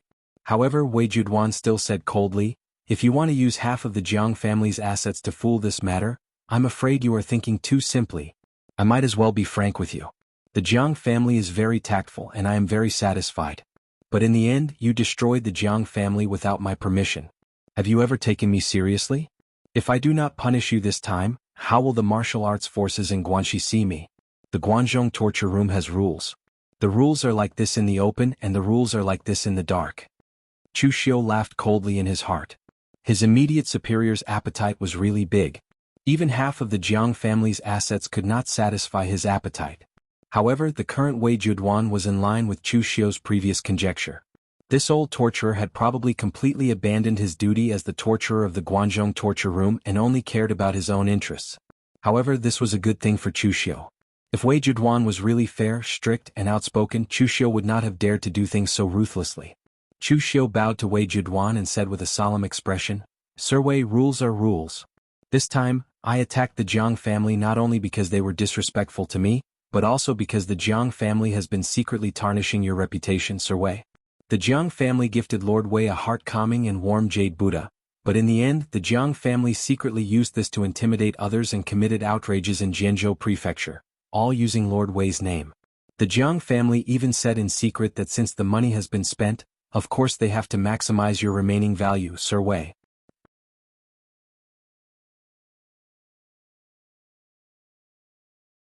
Chapter 166. Wei Juduan found the words surplus value exceptionally grating on his ears. The main experts of the Guanzhong torture room were the 4 disciplinary officers and the leaders of the punishment bureau. The leader of the punishment bureau needed to be strong enough, while the disciplinary officers needed to be strong enough. Otherwise, they would not be able to control so many inspectors and martial sects under their command. Wei Juduan's position as the disciplinary officer had something to do with his ability, but it was mostly because of his seniority. Wei Juduan had been in the Guanzhong torture room for over 100 years. His seniority was even greater than Guan Xiyu's. This seniority meant that as long as Wei Juduan did not make any major mistakes, his position would be more stable than anyone else's. But at the same time, it also meant that he was about to retire. The Guanzhong torture room was not a place to retire. Some of the martial artists in the aristocratic families were old, but because of their bloodline, even if they could not fight, they would still be called ancestors and be revered by their descendants. The sects were also very respectful to these old martial artists. Usually they would give them the position of Grand Elder, which was a very respectable position. Only the Guanzhong torture room was different. After the martial artists in the Guanzhong torture room retired, they were not allowed to interfere with the power of the Guanzhong torture room. Even their subordinates would cut off all relations with them and be loyal to their new superiors. As the saying went, a new ruler would have a new group of subordinates. This was the rule of the Guanzhong torture room. It allowed the power to always be in the hands of a small number of people. It was not like those large sects and aristocratic families, where there would always be some old people pointing fingers and telling them what to do, affecting the authority of the family head or sect leader. Wei Juduan was already very old. He would probably retire in a few years. At that time, it would be the turn of a new disciplinary officer. That was why in the last few years of his position as the disciplinary officer, Wei Juduan's table manners were so unsightly that he had reached the point of being greedy. He did not care about the laws of the Guanzhong torture room at all. He was thinking about his future after he retired. But although he was prepared to give up his power after he retired, he could not tolerate outsiders discussing these things. Wei Juduan narrowed his eyes and asked Chu Xiu in a cold voice, "Did the Jiang family really say that?" Chu Xiu said righteously, "Of course that's what I said. If Lord Wei doesn't believe me, you can send someone to investigate. Recently, the Jiang clan has been borrowing Lord Wei's name to intimidate others and have done all kinds of things that are out of line. The people of the Jiang clan were not idiots. Of course, they would not say such things in public, but in reality the Jiang clan had always been doing so. After all, the Jiang clan had paid a huge price to establish a connection with Wei Juduan. Who knew how long Wei Juduan would be able to hold the position of the disciplinary officer? Of course, they had to make the best use of their resources. They wanted to obtain as many benefits as possible while Wei Juduan was still the disciplinary officer. As long as Wei Juduan sent people to inquire, he would be able to easily find out about these matters. At that time, whether or not the Jiang clan had said such things would no longer be important. In any case, the direct descendants of the Jiang clan were all dead. Their previous actions could represent everything. And at this moment, Chu Xiu took another step forward and said in a low voice, "Lord Wei, this subordinate has something else to say, but I don't know if I should say it." Wei Juduan narrowed his eyes and said, "What is it?" Chu Xiu said in a low voice, "The Jiang clan dares to say such things not only because the people of the Jiang clan have forgotten their principles for the sake of profit, but also because they see that Lord Wei is about to retire and step down as the disciplinary officer. They no longer have any power, so their fear of you has greatly decreased. Lord Wei, after you step down as the disciplinary officer, you will definitely have to cultivate in the Guanxi region. And the few patrols under your command, forgive me for being blunt, only know how to scheme against each other. I'm afraid that after you step down they will all be gone." When he heard Chu Xiu's words, Wei Juduan's expression turned a little ugly. This was because Chu Xiu's words were exactly what he was thinking. Wei Juduan had always been a very greedy person, including his own people. Thus, he controlled the Guanxi region by relying on his qualifications and some trickery. He didn't have a single trusted aide that he was willing to spend a large sum of money to groom. However, although he didn't have any trusted aides that he could rely on, he was still able to manage the people in the Guanxi region in an orderly manner with his strength and experience. But now that he was about to step down as the disciplinary officer, he realized that he didn't even have a single person that he could rely on. He could hear the meaning behind Chu Xiu's words. It was nothing more than a way of expressing his loyalty. However, Wei Juduan still sized up Chu Xiu and said indifferently, "You mean that you can become my trusted aide? But your backer is Chu Yuanxing. Why bother coming to me, an old man who is about to retire? Moreover, you Chu Xiu aren't easy to deal with. Others are scheming against each other, but won't you be the same as them?" Chu Xiu lowered his head and looked at the ground. He said, "After all, great hero Chu isn't from the Guanzhong torture room. He can't interfere with the specific affairs of the Guanzhong torture room. The county magistrate might as well take charge. I only know that my superior is you, Lord Wei. Instead of currying favor with great hero Chu, I might as well pledge my loyalty to you, Lord Wei." Wei Juduan narrowed his eyes and subconsciously played with the dragon pattern iron ball in his hand. He said indifferently, "But the crux of the problem is, why should I believe in your loyalty?" Chu Xiu lowered his head and said in a low voice, "The other inspectors all have a foundation in the Guanzhong torture room. I'm afraid they are all waiting for Lord Wei to retire so that they can have a chance to take over, or to cozy up to the new disciplinary officer. In the entire Guanxi branch, only I, Chu Xiu, have no foundation at all. I need Lord Wei's support to have a foothold in the Guanxi region. Without Lord Wei I'm nothing. Even if you've retired, I still need Lord Wei's connections and prestige in the Guanxi region. So, you don't have to worry about whether I'm loyal to you or not. As long as I have any intention of disobeying you, Lord Wei, you can take everything away from me at any time." Wei Juduan looked at Chu Xiu in surprise. He had been in the Guanzhong torture room for so many years, and he had seen Wei Juduan fawning over him.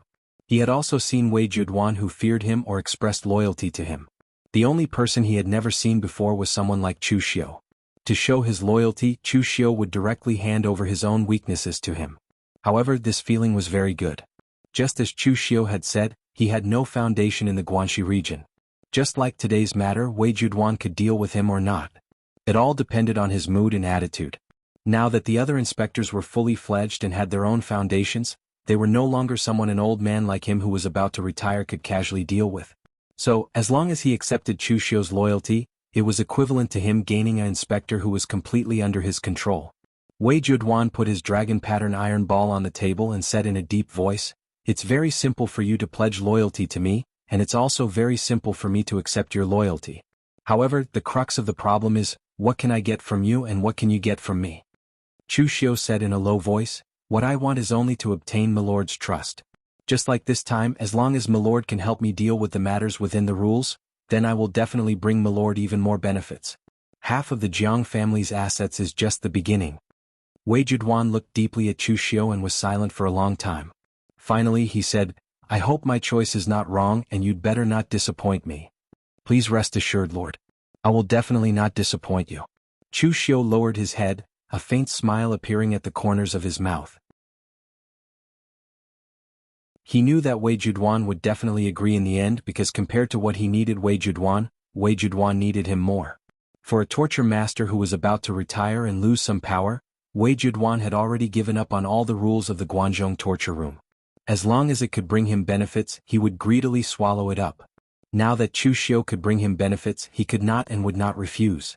At this time, outside the meeting hall, Wei Hanshan was already a little anxious.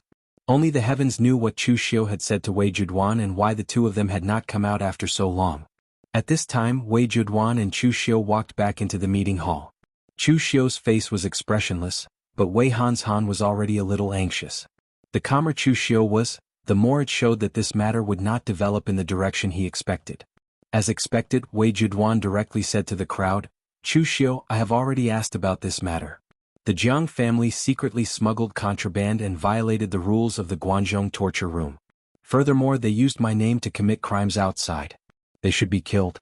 Chu Xiu, a newly appointed patrol inspector, was able to dig out this cancer of the Jiang family. Not only should he not be punished for this matter, he should be rewarded instead. When they heard this, everyone's expression suddenly changed. What did Chu Xiu say to Wei Juduan to actually make Wei Juduan stand on his side so clearly? Wei Hanshan even stood up and said with an expression of dissatisfaction, "Lord, this Chu Xiu does not follow the rules when he does things. He has already brazenly done it.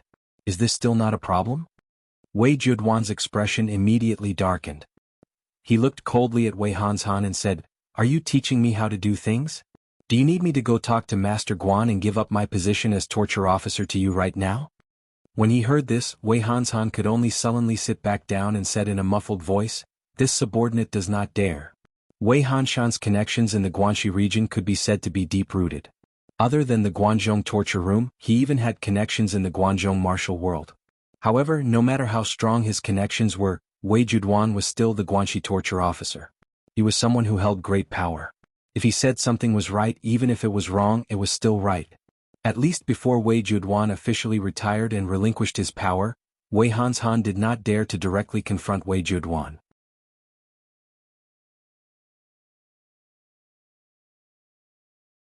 Chapter 167. The 5 inspectors present didn't know what Chu Xiu had said to Wei Juduan, but they knew that since Wei Juduan had made a decision, Chu Xiu didn't do anything wrong, then he didn't do anything wrong. Whoever dared to object would be slapping Wei Juduan in the face. Other than Wei Hanshan, the others didn't have any direct conflicts with Chu Xiu. Of course, they wouldn't provoke Wei Juduan at this time. Looking at everyone present, Wei Juduan said indifferently, "Since it's like this, then disperse. Remember to manage your own territory. Don't worry about other people's matters." Actually, Wei Juduan had a good impression of Wei Hanshan. Although this subordinate of his had always been a little scheming, he knew how to be filial to him and did things very well on the surface. But in the end, he was a little muddle-headed today and actually dared to refute his orders in front of everyone. This needed to be taught a lesson. Chu Xiu revealed a trace of a smile, stood up and cupped his hands. "Yes, sir." After saying that, Chu Xiu was the first to leave the meeting hall. The others also left one after another. Only Wei Hanshan left with a gloomy expression. After everyone left, a young man in his 30s walked into the meeting hall and bowed respectfully to Wei Juduan. "Foster father." Wei Juduan looked at the young man in front of him and nodded. "Yang Ling, how is the matter with the sects in Last Sun Prefecture?" Yang Ling said, "It has been handled properly.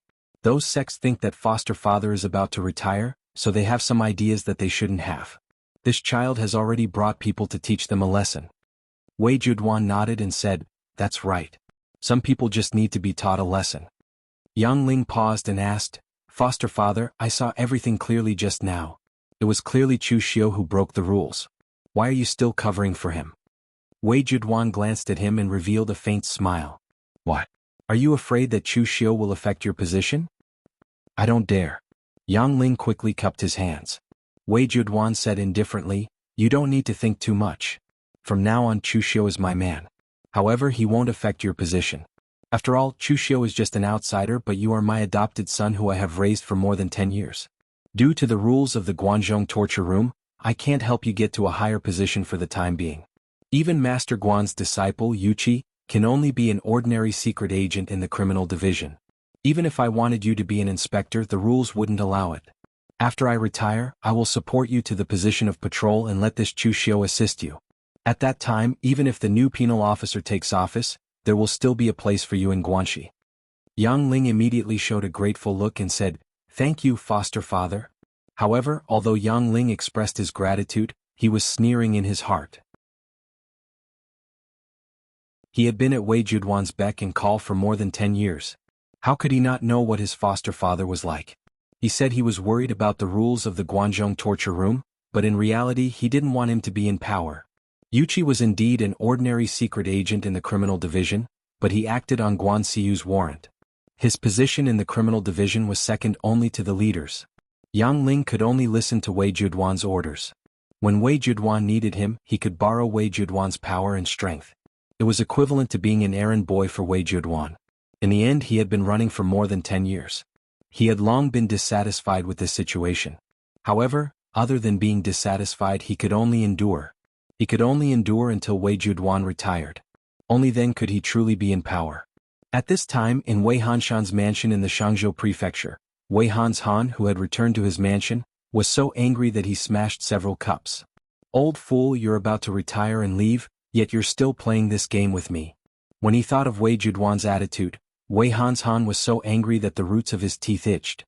Among the patrol envoys in the Guanxi area, Wei Hanshan wasn't the strongest, but he was the best at making money among those of the same rank. Not only did he manage the Shangzhou and Qinzhou prefectures in good order, but he also gave Wei Juduan a lot of filial piety. He also used his status in the Jianghu to help Wei Juduan a lot. However, today he sided with Chu Xiu in front of everyone and even gave him a warning. This made Wei Hanshan feel unusually angry. However, he had also been Wei Juduan's subordinate for more than 10 years, so he knew what kind of person his superior was. Wei Juduan was naturally suspicious, unkind, and greedy. He treated his foster son like this, let alone others. This time, Wei Juduan was standing on Chu Xiu's side because Chu Xiu had taken out enough money to move Wei Juduan. Wei Juduan was also probably wary of Wei Juduan's influence, so he gave him a warning. However, the crux of the problem was that Wei Juduan was about to retire and give up his position, yet he still firmly held onto his power and didn't give his subordinates the slightest chance. This was a little too much. Most importantly, this matter was a big blow to Wei Hanshan. He was prepared to deal with Chu Xiu, but in the end, not only did Chu Xiu not receive any punishment, but he even received a reward. Wei Hanshan, on the other hand, was disgraced. Not only would this matter affect his position in the hearts of his subordinates, but it would also affect the prestige of the forces under his jurisdiction. Not only did the Jiang clan not receive many benefits, but they also caused trouble for themselves. If he had known earlier, Wei Hanshan wouldn't have gotten involved in this mess. Of course, it was too late for Wei Hanshan to regret now. At this time, one of his trusted subordinates pushed open the door and entered. When he saw this scene, he immediately shrunk his neck and swallowed back the words he wanted to say. Wei Hanshan looked at his hesitant appearance and couldn't help but scold him. "If you have something to say, then say it. Don't bother me at this time." The martial artist hurriedly said, "This subordinate actually wanted to say, since Lord Wei doesn't care about this matter, why don't we report this matter to Master Guan? Chu Xiu's status is special. Although he was recommended by Great Hero Chu because of this, he has received a lot of attention. Although Master Guan won't easily care about the matters of the patrol inspector, Master Guan will definitely care about Chu Xiu. After all, he has Great Hero Chu behind him." Wei Hanshan frowned and said, "What do you know? Go go go. Don't cause trouble here." After throwing that bailiff out, Wei Hanshan's eyes revealed a hint of surprise. He was actually a little tempted. As the hallmaster of the Guanzhong torture room, Guan Xiyu was concerned about the matters of the entire Guanzhong torture room. The people he directly interacted with were the disciplinary officers and the leaders of the punishment bureau. He naturally wouldn't ask about the small matters of the patrol inspectors. However, Chu Xiu was personally recommended by Chu Yuanxing. Perhaps Guan Xiyu would ask about it? However, the only thing Wei Hanshan was worried about was Wei Juduan's attitude. After all, he was going to report Chu Xiu over Wei Juduan. This was equivalent to slapping Wei Juduan in the face and criticizing Wei Juduan for not doing his job. If Chu Xiu was punished in the end, then Wei Juduan would also be reprimanded. But when he thought of Wei Juduan's attitude today, Wei Hanshan sneered in his heart. "Since you're heartless, then don't blame me for being unjust." However, Wei Juduan had stayed in the Guanxi area for close to a century. He had accumulated too much prestige for too long.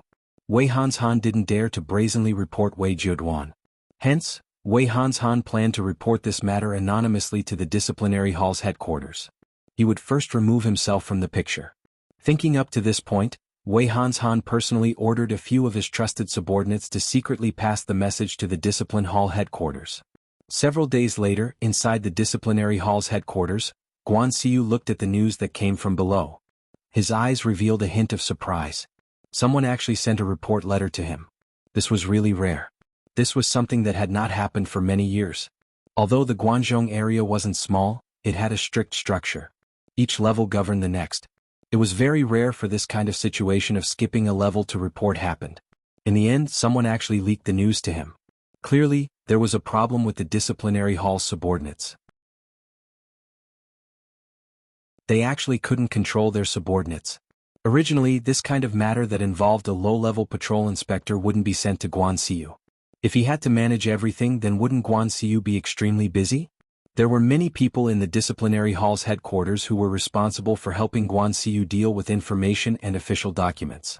After analyzing and filtering, they would report the information that really required Guan Xiu's decision to Guan Xiu. This time, when Chu Xiu's matter was sent to Guan Xiu, it was really as Wei Hanshan thought. Because Chu Xiu had been recommended to the Guanzhong torture room by Chu Yuanxing, his status was special, so he was sent to Guan Xiu. After reading the news, Guan Xiu called out softly, "Yuqi, come in." Hearing this, Yuqi pushed open the door and entered. He said respectfully, "Master, what's the matter?"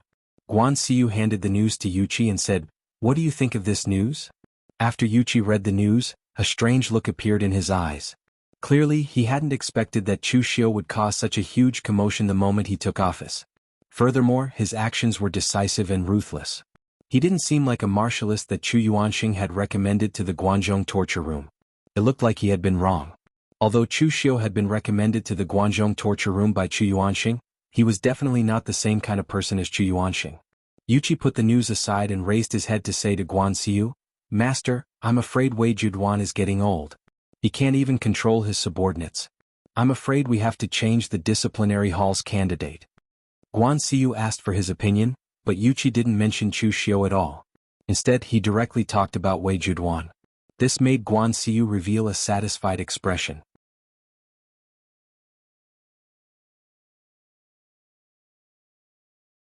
Chapter 168. Yuqi was the disciple that Guan Xiu had raised since he was young. If Guan Xiu had a son, Yuqi's status might be even higher than Guan Xiu's biological son. However, due to the rules of the Guanzhong torture room and Guan Xiu's incorruptibility, he could let the person recommended by Chu Yuanxing enter the Guanzhong torture room to be a patrol inspector. However, he would not let his disciple hold an important position while he was still a hall master. Even so, he would still train Yuqi to see the big picture, such as now. What Chu Xiu had done was considered a major matter in the Jianzhou prefecture, but in Guanxi, it could be suppressed by Wei Juduan with a single sentence. In the entire Guanzhong, it was just a small matter. If it weren't for Chu Xiu's status, this news would not have reached Guan Xiu's desk. Therefore, when Guan Xiu asked Yuqi for his opinion on this matter, Guan Xiu would be disappointed if Yuqi's answer was only about whether Chu Xiu was right or wrong. However, Yuqi could see from this news that Wei Juduan could no longer completely control the Guanxi area. Only such an answer could be considered acceptable. Guan Xiu nodded and said, "Wei Juduan is indeed a little old. When I first joined the Guanzhong torture room, he was already the torture officer. Later, he stayed in that position for decades. Unfortunately, the older one gets, the more they think. It is indeed time for him to retire." Yuqi said, "Actually, Wei Juduan should have retired a long time ago. However, Master, you saw that he had a senior position in the Guanzhong torture room, so you allowed him to continue in his current position. Otherwise, any leader from the criminal division could have been qualified for the position of torture officer." Guan Xiu shook her head and said, "That's where you're wrong. Any one of the leaders of the judicial division is indeed stronger than Wei Juduan, but the position of disciplinary officer isn't something that can be achieved just by having strength. The disciplinary officer had to balance the various factions under his command and stabilize the order of the martial arts world. He had to have enough prestige and experience. Although the leaders of the criminal investigation department were quite strong, they were not as good as Wei Juduan in other aspects. Furthermore, the tasks of the criminal investigation department were also very important, so he still had to hold the position of criminal investigation officer for a period of time. Let me think about who can take over this position."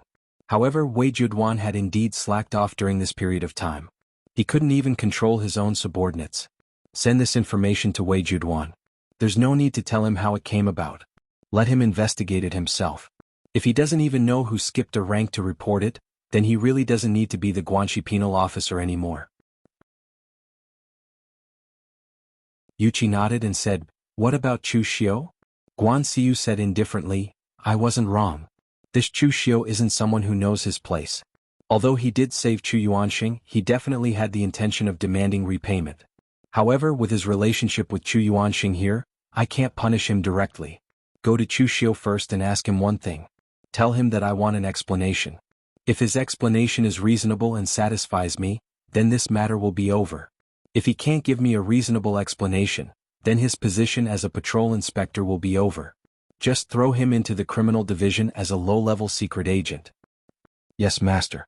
Yuqi nodded and immediately turned to leave. The atmosphere in the patrol hall of the Jian province prefecture was pretty good. The depressed looks of the constables and bailiffs had disappeared. In their eyes, this new lord's methods and strength were undoubtedly very brilliant. He had become famous after the battle of exterminating the Jiang family and re-established the prestige of the Jian province prefecture patrol hall.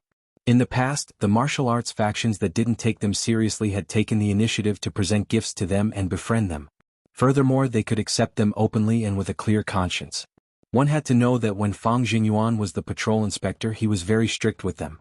Accepting bribes was definitely not allowed to happen. Furthermore, in the Guanxi branch, Wei Juduan had stripped Wei Hanshan of his dignity and sided with Chu Xiu. This allowed the matter of exterminating the Jiang family to be completely forgotten. This had also completely established Chu Xiu's position. Previously, when Chu Xiu had just taken over the position of patrol, he was just an outsider. His position hadn't been completely stabilized yet. Now, regardless of whether it was internally or externally, after these few incidents, his position as patrol inspector could be said to be impregnable. He had completely stabilized his position. In the study, Chu Xiu flipped through the news that Du Guangzhong and the others had brought. In fact, there weren't many major incidents. Most of them were minor matters.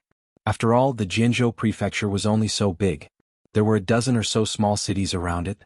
What major incidents could there be under normal circumstances? Furthermore, Chu Xiu didn't monopolize power. Du Guangzhong and the other two still had a lot of autonomy. They would handle some of the unimportant matters and give Chu Xiu a result in the end. Therefore, Chu Xiu was very relaxed as a patrol inspector. He had obtained quite a lot of cultivation resources from the Jiang family. After giving Wei Juduan and distributing them to his subordinates, there was still quite a lot left. It was enough for him to cultivate for a while. At this moment, Du Guangzhong suddenly knocked on the door and entered. With a nervous expression, he said, "Sir, Lord Yuqi from the headquarters is here. He says he wants to see you." One couldn't blame Du Guangzhong for being nervous. Yuqi's identity wasn't a secret in the Guangzhong torture room. He was Lord Guan Xiu's personal disciple. Even if his identity was just an ordinary secret agent in the criminal division, his status was actually very high. Even Wei Juduan had to be very polite to him. Chu Xiu raised his eyebrows and said, "Yuqi is here? Please come to the guest hall." Chu Xiu really didn't expect Yuqi to come at this time. As Guan Xiu's disciple, Yuqi often helped Guan Xiu handle various miscellaneous matters. It could be said that he was very busy. Why did he specially come to see Chu Xiu? Chu Xiu didn't have time to think too much. He directly stepped into the guest hall and put on a smile. "Brother Yuqi is here. I didn't go out to greet you. I hope you don't take offense." Yuqi took a sip of tea and said with a smile, "I am not some important person, so there is no need to greet me. Actually, I am here this time to ask you something on behalf of Master." "What is it?" Chu Xiu's expression didn't change as he asked. Yuqi took out the report letter and handed it to Chu Xiu. "Take a look at the contents. Master said that he wants an explanation, a reasonable explanation." Chu Xiu took the report letter and looked at the contents. He immediately frowned. Someone had actually reported this matter to Guan Xiu. This was indeed something he hadn't expected. Someone who did this was simply slapping Wei Juduan in the face. Moreover, it was anonymous. The amount of information contained within was very large. Chu Xiu hadn't miscalculated Wei Juduan's attitude, but he had overestimated Wei Juduan's control over Guanxi. He hadn't retired yet, but the inspectors under him didn't take him seriously. Once he retired, the tea would cool down after he left. Regarding this report letter, the first person that Chu Xiu thought of was Wei Hanshan. After all, among the inspectors, only he had the most direct conflict with him. Of course, it was also possible that the person who reported this was someone else. You might know a person's face, but you didn't know his heart. Chu Xiu didn't know which people's interests he had interfered with and who didn't like him. Yuchi looked at Chu Xiu and said with a smile, "Brother Chu, Master just wants an explanation. It's very simple. Haven't you thought about it yet?" Chu Xiu slowly put down the report letter. Since Guan Xiu had sent her personal disciple, was the explanation really that simple? Perhaps it was, but if he explained it incorrectly, then he might not be able to stabilize his position as inspector for long before he had to move. After returning the report letter to Yuchi, Chu Xiu said in a low voice, "The Guanzhong torture room needs dignity. The Guanzhong torture room guards Guanzhong, but it is also the ruler of this place. The torture chamber's laws are judged by the Guanzhong torture room. Whether someone is guilty or not is also decided by the Guanzhong torture room. The Jiang family's matter has been determined, and the evidence is conclusive. They smuggled contraband and flouted the torture chamber's laws. They are guilty and deserve death. Destroying the Jiang family allowed the Jianzhou Prefecture Inspector Hall to regain the dignity that belonged to the Guanzhong torture room. This deal is very worthwhile." A smile appeared on Yuchi's face. "That's right, Brother Chu. I will bring your words back to Master." From the first sentence that Chu Xiu said, Yuchi knew that Chu Xiu had passed the test. Even if he had not seen Guan Xiu, he knew the result. Most of the rules of the Guanzhong torture room were set by Guan Xiu. Compared to Chu Kuanga, who used his personal charm to influence the Guanzhong torture room, Guan Xiu used harsh punishments and rules to rule the Guanzhong torture room. Destroying the Jiang family was a small matter, and it was also a small matter whose interests it affected. The important thing was whether this matter would affect the reputation and interests of the Guanzhong torture room. Obviously, Chu Xiu's actions had only strengthened the Guanzhong torture room's prestige in the Jianzhou Prefecture, so his explanation was reasonable and could pass the test. Yuchi stood up and smiled. "Since that's the case, then there's nothing else. I'll leave now." Chu Xiu said, "Why are you in such a hurry, Brother Yuchi? I've already asked someone to prepare food and wine." Yuchi shook his head and said, "There's always time to drink, but this time I didn't come to Guanxi just for Brother Chu's place. I also have to pay a visit to the Guanxi Punishment Hall branch to see Lord Wei Judwan." Chu Xiu nodded thoughtfully and sent Yuchi away. He seemed to have understood something. He had passed the test, but Wei Judwan's reputation would probably be ruined. On the second day after Yuchi left, Wei Hanshan appeared in the Jianzhou Prefecture's Inspector Hall. He slowly stepped into the Inspector Hall. This time, Wei Hanshan's attitude was very fearless. Looking at Chu Xiu, Wei Hanshan sneered. "Chu Xiu, I said before that this matter is definitely not over. Now that your outrageous actions have even alarmed the headquarters, how long can you sit in your inspector position?"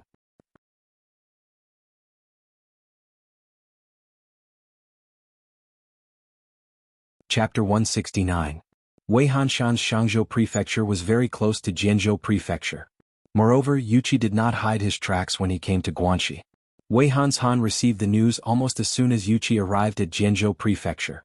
When he learned that Yuchi had personally come to Jianzhou Prefecture, Wei Hanshan immediately knew that his anonymous report had been successfully delivered to Lord Guan. Otherwise, Yuchi would not have personally come to see Chu Xiu. Squinting at Wei Hanshan, Chu Xiu said indifferently, "You are the one who secretly slandered me behind Lord Wei Judwan's back?"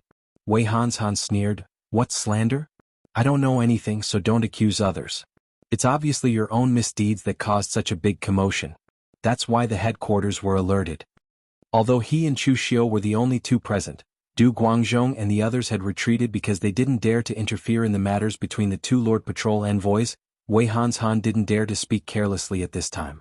Chu Xiu said indifferently, "If you don't want others to know, then don't do it.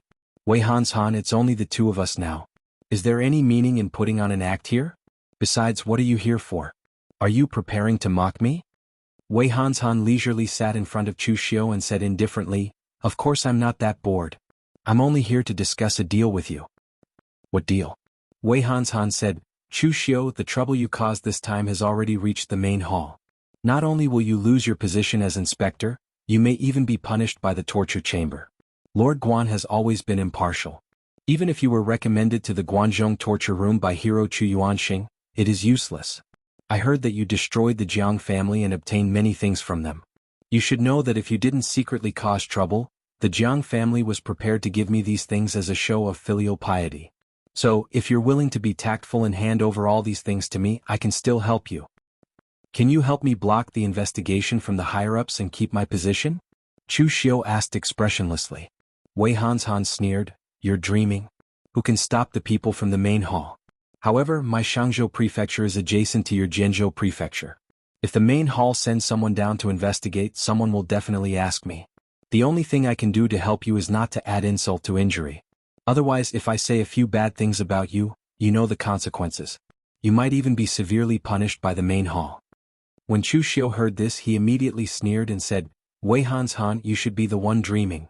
You reported me to Lord Guan, and now you covet the things I obtained from the Jiang clan. In the end, all the benefits are yours?" Wei Hanshan only sneered and did not say anything, but his meaning was very clear. That was, he already had Chu Xiu in his hands. Chu Xiu knocked on the table with his hand and said, "If I'm not wrong, you came here after seeing Yuqi leave. Based on Yuqi's speed, he has already set off for the Guanxi branch. When you return to the Shangzhou prefecture, you should receive news from Lord Wei. Wei Hanshan, you're not a fool, but you're an arrogant person.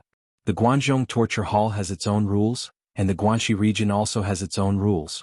You should solve your own problems by yourself, but you insist on exposing the matter to the outside world, believing that you're infallible. I don't know if I will be removed from the position of patrol this time, but I do know that you will soon be out of luck." Wei Hanshan's expression changed slightly. He only knew that Yuqi had personally come to the Jianzhou prefecture, but he did not know what Yuqi had said to Chu Xiu. Seeing how calm Chu Xiu was, Wei Hanshan immediately felt that something was wrong. However, Wei Hanshan still said coldly, "Chu Xiu, you can be stubborn to the end. When the people above come down, you will be crying." With that, Wei Hanshan hurriedly left. He wanted to return to the Jianzhou prefecture to have someone scout out the situation. Seeing Wei Hanshan's departing figure, Chu Xiu could not help but reveal a cold glint in his eyes.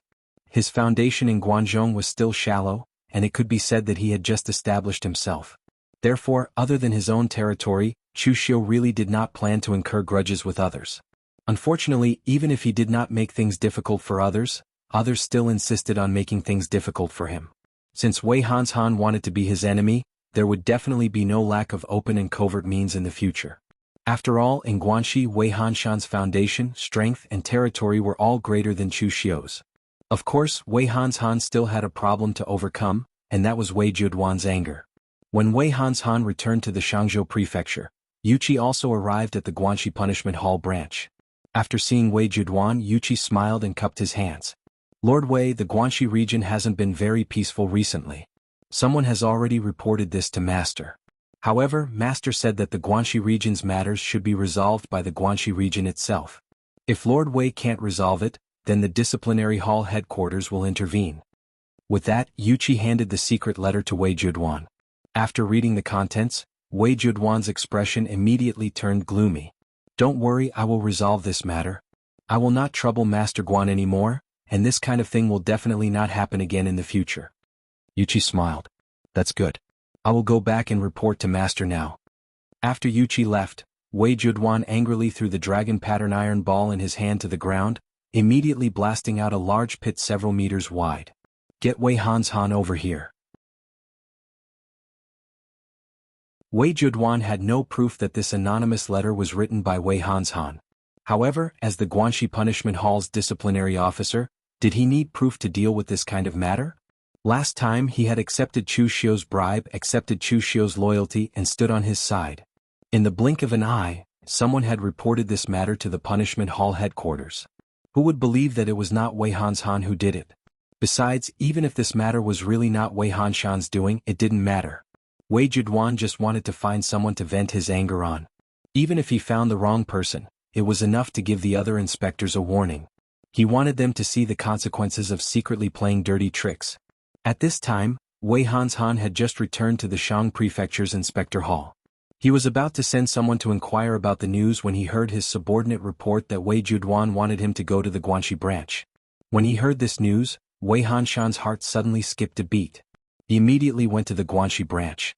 At this time, not only Wei Hanshan, but Chu Xiu and the other inspectors also received the news in advance and went to the Guanxi branch. In the Guanxi Torture Hall branch's meeting hall, Chu Xiu and the other inspectors were sitting in the hall. Wei Juduan sat in the main seat with a gloomy expression. The atmosphere was extremely oppressive.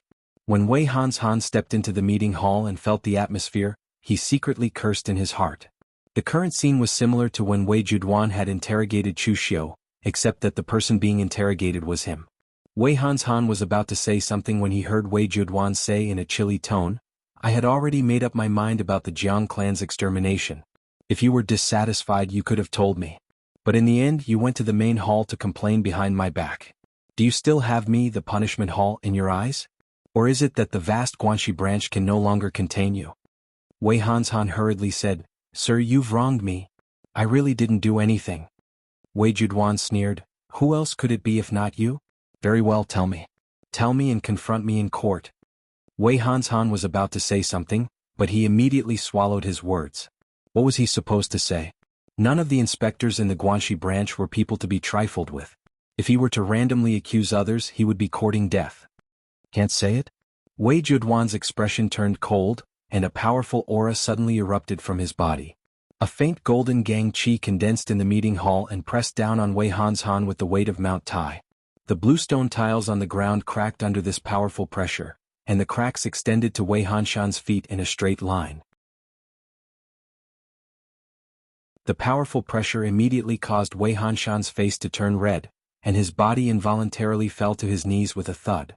In fact, Wei Hanshan, a warrior who had condensed the 3 flowers above his head, could withstand the aura of an expert in the oneness of heaven and man realm. Back then, Chu Xiu had used the Dugu seal of the 9 words formula to withstand the divine black spatial claw of the heavenly Sin branch leader.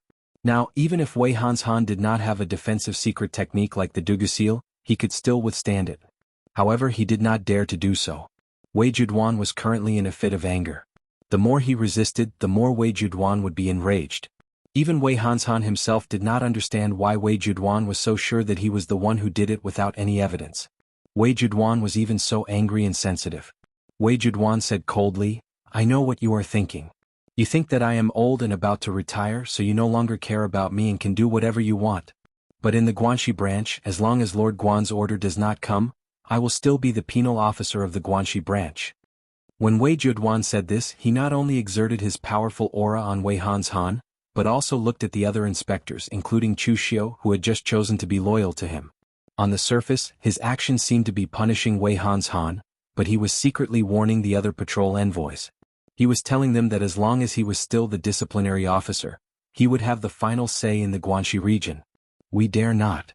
Chu Xiu and the others stood up and bowed in unison.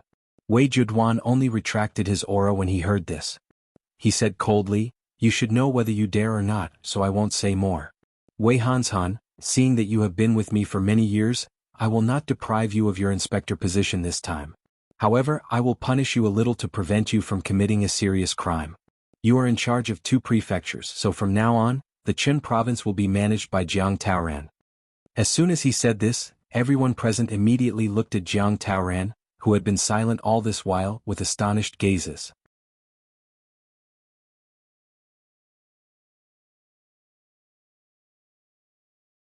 Chapter 170.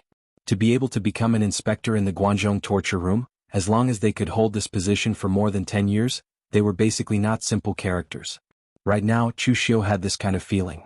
If he could predict that Wei Hanshan would be unlucky this time, then others would naturally be able to as well. Moreover, Jiang Taoran was a step faster.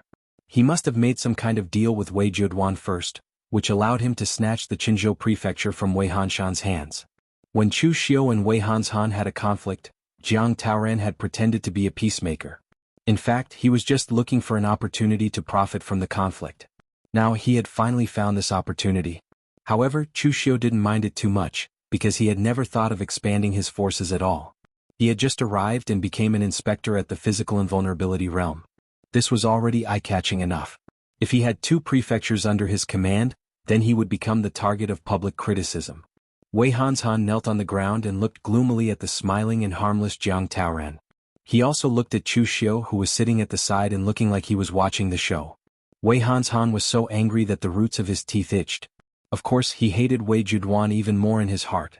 However, he did not dare to show this hatred. Wei Juduan snorted coldly and waved his hand. "All right, you can all leave. Remember, in the future, don't play any tricks." After saying this, Wei Juduan turned around and left. Chu Xiu looked at Wei Hanshan, who had just stood up with difficulty. He smiled faintly and said, Lord Wei, I warned you before that you would soon be out of luck. Now, it seems that it has really come true, right? Wei Hanshan did not get angry at this moment. He only looked at Chu Xiu with a cold gaze. Very good. Chu Xiu, I have underestimated you before. You are able to enter the Longhu leaderboard at such a young age and compete with the young elites of the large sections. You are indeed not a simple person, be it in terms of strength or tactics.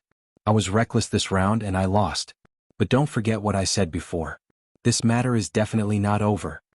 After he finished speaking, Wei Hanshan coldly glanced at Chu Xiu, then gave Jiang Taoran a deep look before turning around to leave.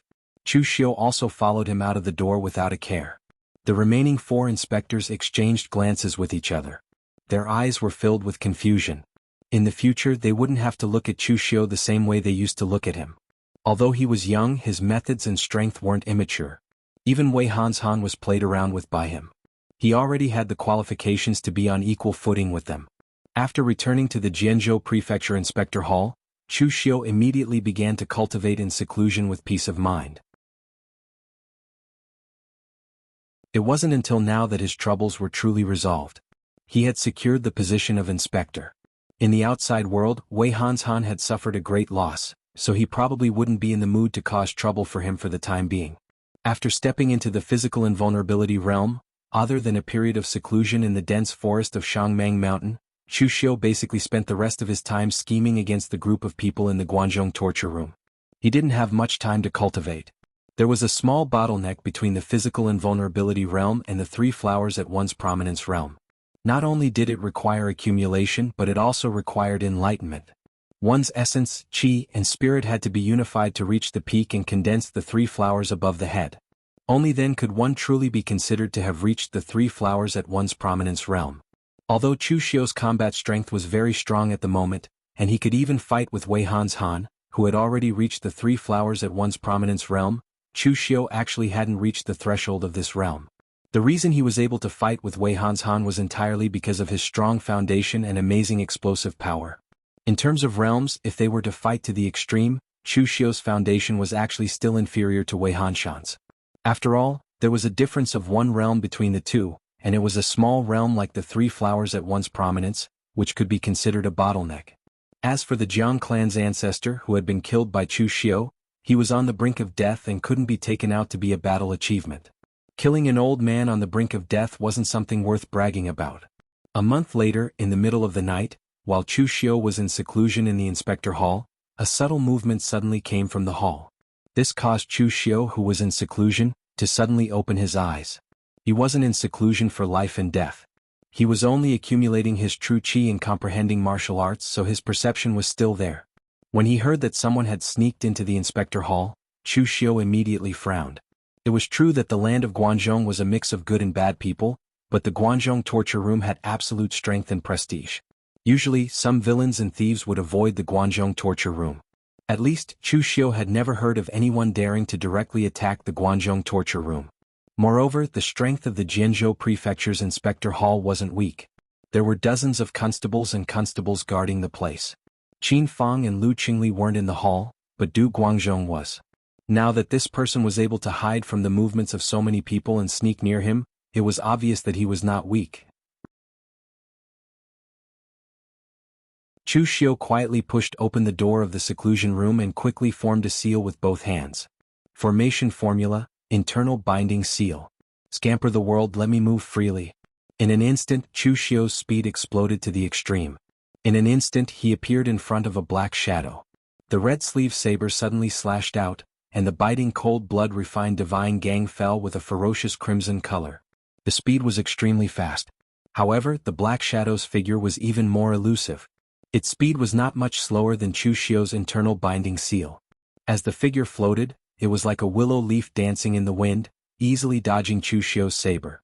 In an instant, more than 10 soul-chasing darts had appeared in front of Chu Xiu, and Chu Xiu didn't even see how the person in front of him released the hidden weapons. The speed of the opponent's hidden weapons was not slower than Chu Xiu's azure dragon in the sleeve. Confrontation formula Dugu seal. In an instant, the earth energy around Chu Xiu condensed together, and he was as immovable as a mountain. When the soul-chasing darts hit Chu Xiu, they were directly blocked by his Dugu seal. As for the Black Shadow, in a flash, he directly leaped onto the roof and left the inspector hall. Looking at the soul-chasing darts on the ground, Chu Xiu immediately frowned. He felt that the hidden weapons seemed a little familiar. At this moment, the fluctuations from the fight between the two attracted Du Guangzhong and the others. Seeing that someone actually dared to sneak into the inspector hall of the Guangzhong torture room, Du Guangzhong's expression suddenly changed, and he directly said coldly, "Sir, this thief is extremely audacious. I will immediately lead the people to chase after him." Chu Xiu frowned and said, "Don't chase after him for now. I will go on my own. You guys just wait here." With that said, Chu Xiu's figure moved, and he directly leaped onto the roof and disappeared. Following the traces of the Black Shadow, Chu Xiu directly came to a small alley not far from the inspector hall. The Black Shadow twisted a little and took off his hood. He was actually wearing an extremely dark suit, and only his eyes were exposed.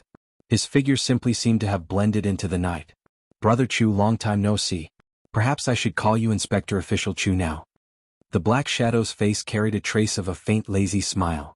It was actually the former Blue Dragon Society assassin, Tang Ya. At this moment an old man walked out from the small alley. It was the Ghostly Hand King. The Ghostly Hand King looked at Chu Xiu and said with a sigh, "As expected, people with ability don't have to worry about food and drink no matter where they go. In the Blue Dragon Society branch, you were a gold medal assassin, and now that you're in the Guangzhong torture room, you can actually sit in your inspector position so quickly." Chu Xiu raised his eyebrows. When he made his move before, he could roughly guess that the Black Shadow was Tang Ya. The other party's attainments and hidden weapons were very high. This was something Chu Xiu had already seen in the Blue Dragon Society, so he felt that the other party was a bit familiar. Seeing an old friend again, Chu Xiu said in a light voice, "The Heavenly Sin Branch leader is quite persistent. He even chased me all the way to the Guangzhong torture room. But I don't believe that the Heavenly Sin Branch leader would dare make a move in the Guangzhong torture room. This isn't the Northern Yin or West Chu. The Guangzhong torture room is the only place in the Guangzhong Pass. The Blue Dragon Society doesn't even have a branch here." The Ghostly Hand King shook his head with a bitter smile and said, "Don't mention the Blue Dragon Society. I'm no longer a member of the Blue Dragon Society, so the Heavenly Sin Branch leader probably doesn't have the time to chase you right now." Chu Xiu slightly knit his brows. He thought that the Heavenly Sin Branch leader had chased him all the way to the Guangzhong torture room and that Tang Ya was like last time, purposely leaking some information to warn him. Who would have thought that the Ghostly Hand King would say something like this? "Oh, what's going on?" Chu Xiu asked. The Ghostly Hand King didn't directly answer Chu Xiu. Instead, he said to the alley behind him, "All right, come out." As the Ghostly Hand King's voice fell, more than 30 people walked out from the depths of the alley. Among them were the cruel sword Yen Bu Gue, the fire slave, and the Wolf King that Chu Xiu was familiar with. The rest were the Xiantian realm assassins of the Heavenly Sin Branch. However, at this time, they weren't wearing the clothes of the Blue Dragon Society, nor were they wearing the bamboo hats and masks of the Blue Dragon Society. The Ghostly Hand King said to Chu Xiu, "As you can see, we are no longer members of the Blue Dragon Society. This is a long story and I have to start from the time when the Heavenly Sin Branch leader failed to kill you. Back then, you lured the people of the White Tiger Hall to attack the Heavenly Sin Branch leader. The martial artists of the White Tiger Hall were very strong, and the Heavenly Sin Branch leader's foundation was even weaker than the other party. However, the brood of the White Tiger Hall was too confident, and the Heavenly Sin Branch leader used a strange treasure to ambush him. He was heavily injured, and in the end, the Heavenly Sin Branch leader was able to kill him. That brood of the White Tiger Hall was a branch leader under the White Tiger Hall, and his status was the same as the Heavenly Sin Branch leaders. As an old enemy, the Heavenly Sin Branch leader killed a branch leader of the White Tiger Hall, which was a great merit. Relying on this merit, the Heavenly Sin Branch leader actually obtained the opportunity to return to the Blue Dragon Society headquarters. Of course, only the Heavenly Sin Branch leader has the qualifications to return to the headquarters. We naturally don't have the qualifications. At this point, the corners of the Ghost Hand King's mouth revealed a trace of incomprehension. When the Heavenly Sin Branch leader left, he only took one person with him as a trusted aide. That person was the Azure Lightning Sword, Qin Jiao.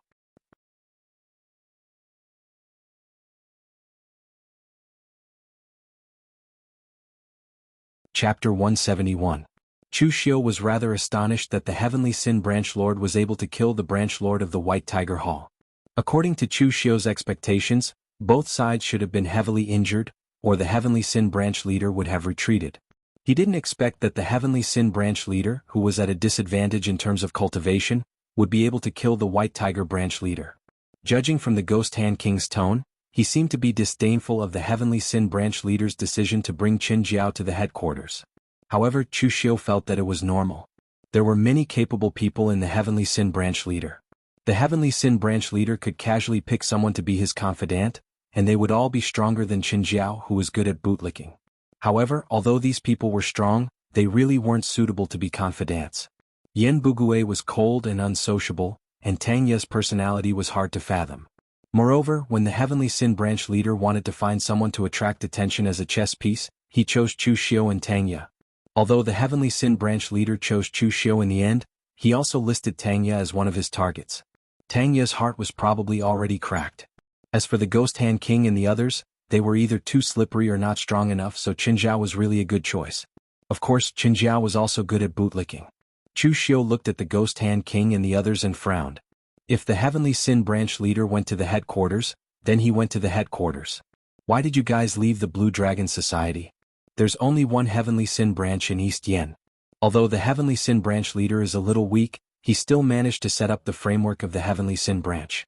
The Blue Dragon Society wouldn't cripple the Heavenly Sin Branch just because they lost the Heavenly Sin Branch leader, right? The Ghost Hand King smiled bitterly. Of course the Blue Dragon Society wouldn't cripple the Heavenly Sin Branch. Instead, the new branch leader brought a lot of killers with him, completely filling up the Heavenly Sin Branch. However, you should know the principle of a new ruler having a new set of officials. We are all veterans of the Sin Branch, and we are at a disadvantage in terms of numbers and strength. Without any backing, we will naturally be ostracized. You've seen the atmosphere when we were in the Heavenly Sin Division. There was almost no competition for missions. But now, even Tang Ye and Yan Bugui can't get a single mission for a month. Under such circumstances, what's the point of us staying in the Heavenly Sin Branch? Even if we transfer to another branch, the situation will probably be the same. That's why I discussed it with Tang Ye and the others and decided to leave the Blue Dragon Society. These are the only brothers who are willing to leave with us. Chu Xiu suddenly asked. The price of leaving the Blue Dragon Society isn't low, right? The Blue Dragon Society was not a charity, but an assassin organization. It was easy to join but hard to leave. For some other martial arts sects, if they wanted to leave the sect, they would either become abandoned disciples who were chased, or they would return their cultivation to the sect. It was rare to find someone who could leave the sect in one piece.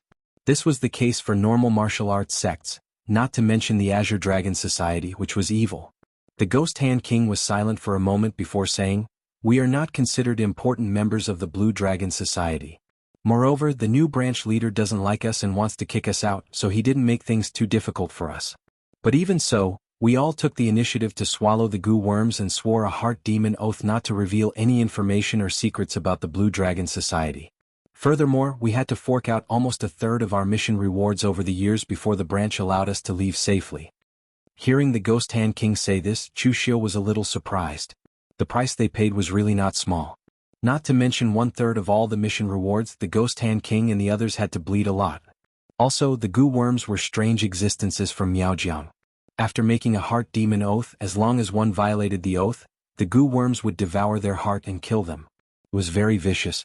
Unless the person who swallowed the goo worms could cultivate to the second realm of the 3 realms of spirit focus, the realm of true fire refinement, and use the true martial pill to evolve the true fire in their body, only then could they completely burn the goo worms. Then why did you come to find me this time?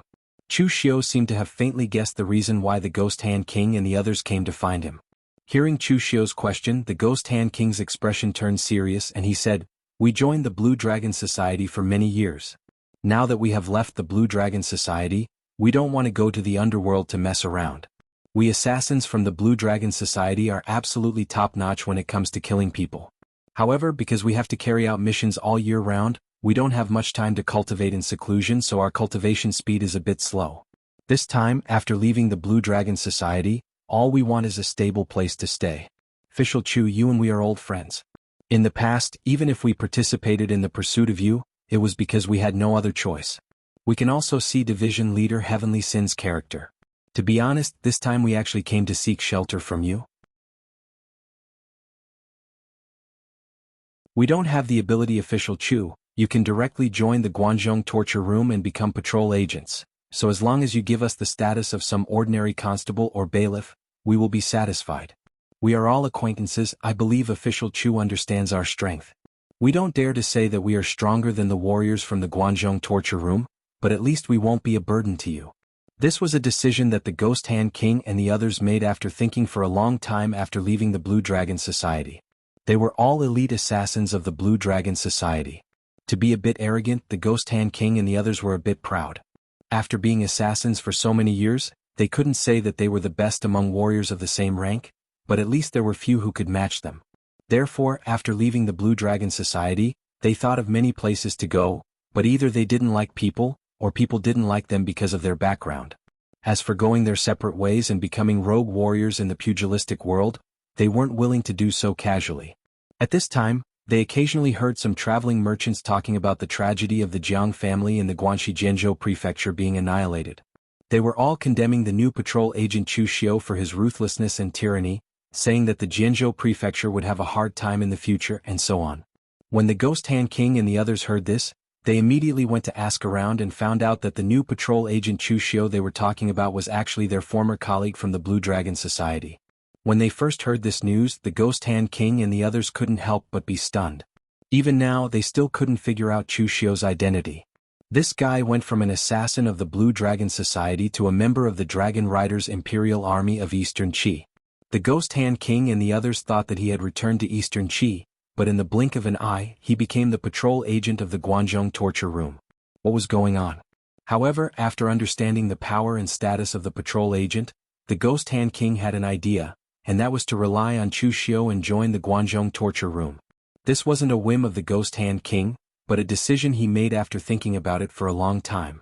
If Chu Xiu was able to become a patrol agent in the Guanzhong Pass, it was naturally not a big deal for them, assassins from the Blue Dragon Society. Moreover, in terms of influence, the Guanzhong torture room was stronger than the Blue Dragon Society, so joining the Guanzhong torture room wasn't a disgrace to them. Most importantly, there was an acquaintance, Chu Xiu, in the Guanzhong torture room. When they were in the Blue Dragon Society, they had worked with Chu Xiu for a long time, so they understood Chu Xiu's character. His ability and strength were impeccable. Most importantly, Chu Xiu wasn't an extremely egoistic person like the Heavenly Sin Division leader. He could accept others, and joining Chu Xiu's service was better than following a superior like the Heavenly Sin Division leader. Therefore, when the Ghost Hand King told the others about this matter, it was immediately approved by most of them. For the Ghost Hand King, who was in the inner invulnerability realm, Chu Xiu's ability and strength were stronger than theirs. They had a clear understanding of this in the Blue Dragon Society. Even assassins like Fire Slave and Wolf King would follow Chu Xiu when they carried out their missions. Therefore, they didn't have any psychological burden or dissatisfaction when they became Chu Xiu's subordinates from colleagues. The ones who had some problems were Tangya and Yen Bugui. They were both in the physical invulnerability realm like Chu Xiu, and they were on the same level in the Blue Dragon Society. They were all 5th-level assassins. Would they be willing to be Chu Xiu's subordinates now? However, after the Ghost Hand King and the others agreed, Tangya and Yen Bugui didn't have any objections after thinking about it. They also agreed with the Ghost Hand King's suggestion. Yen Bugui's thinking was very simple. As long as he could kill people, he would be given cultivation resources. It didn't matter where he was. As for Tangya, even the Ghost Hand King couldn't guess what he was thinking. The Ghost Hand King solemnly cupped his hands at Chu Xiu and said, "Official Chu, to put it bluntly, this time we are here to seek refuge with you. If you agree, we will work together again and respect you as our master. If you don't agree, we won't continue to pester you because of our past relationship. We won't talk about the things you did in the Blue Dragon Society. The choice is in official Chu's hands." The Ghost Hand King was a very tactful person. In the past, when he was in the Blue Dragon Society, he would call Chu Xiu by his name. Now that he had decided to seek refuge with Chu Xiu, he naturally had to correct his position. Addressing him as Lord already proved Ghost Hand King's current position and thoughts. Looking at these people from the Blue Dragon Society, Chu Xiu revealed a smile. He cupped his hands and said, "Since everyone thinks highly of me, Chu Xiu, and traveled thousands of miles to join me, I, Chu Xiu, naturally won't be unreasonable. In the past, we worked together in the Blue Dragon Society. You all know my personality and way of doing things. If you don't betray me, I won't betray you either. What you can obtain under me will definitely be more than what you obtained in the Blue Dragon Society. Hearing Chu Xiu say this, the Ghost Hand King and the others bowed in unison and said, "Greetings, official Chu." At this time, even the eccentric and cold Yen Bugue cupped his hands.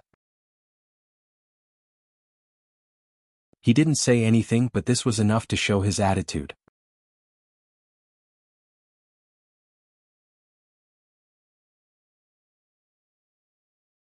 Chapter 172. The Ghost Hand King and the others had left the Blue Dragon Society and came to seek refuge with him. This was definitely a pleasant surprise for Chu Xiu.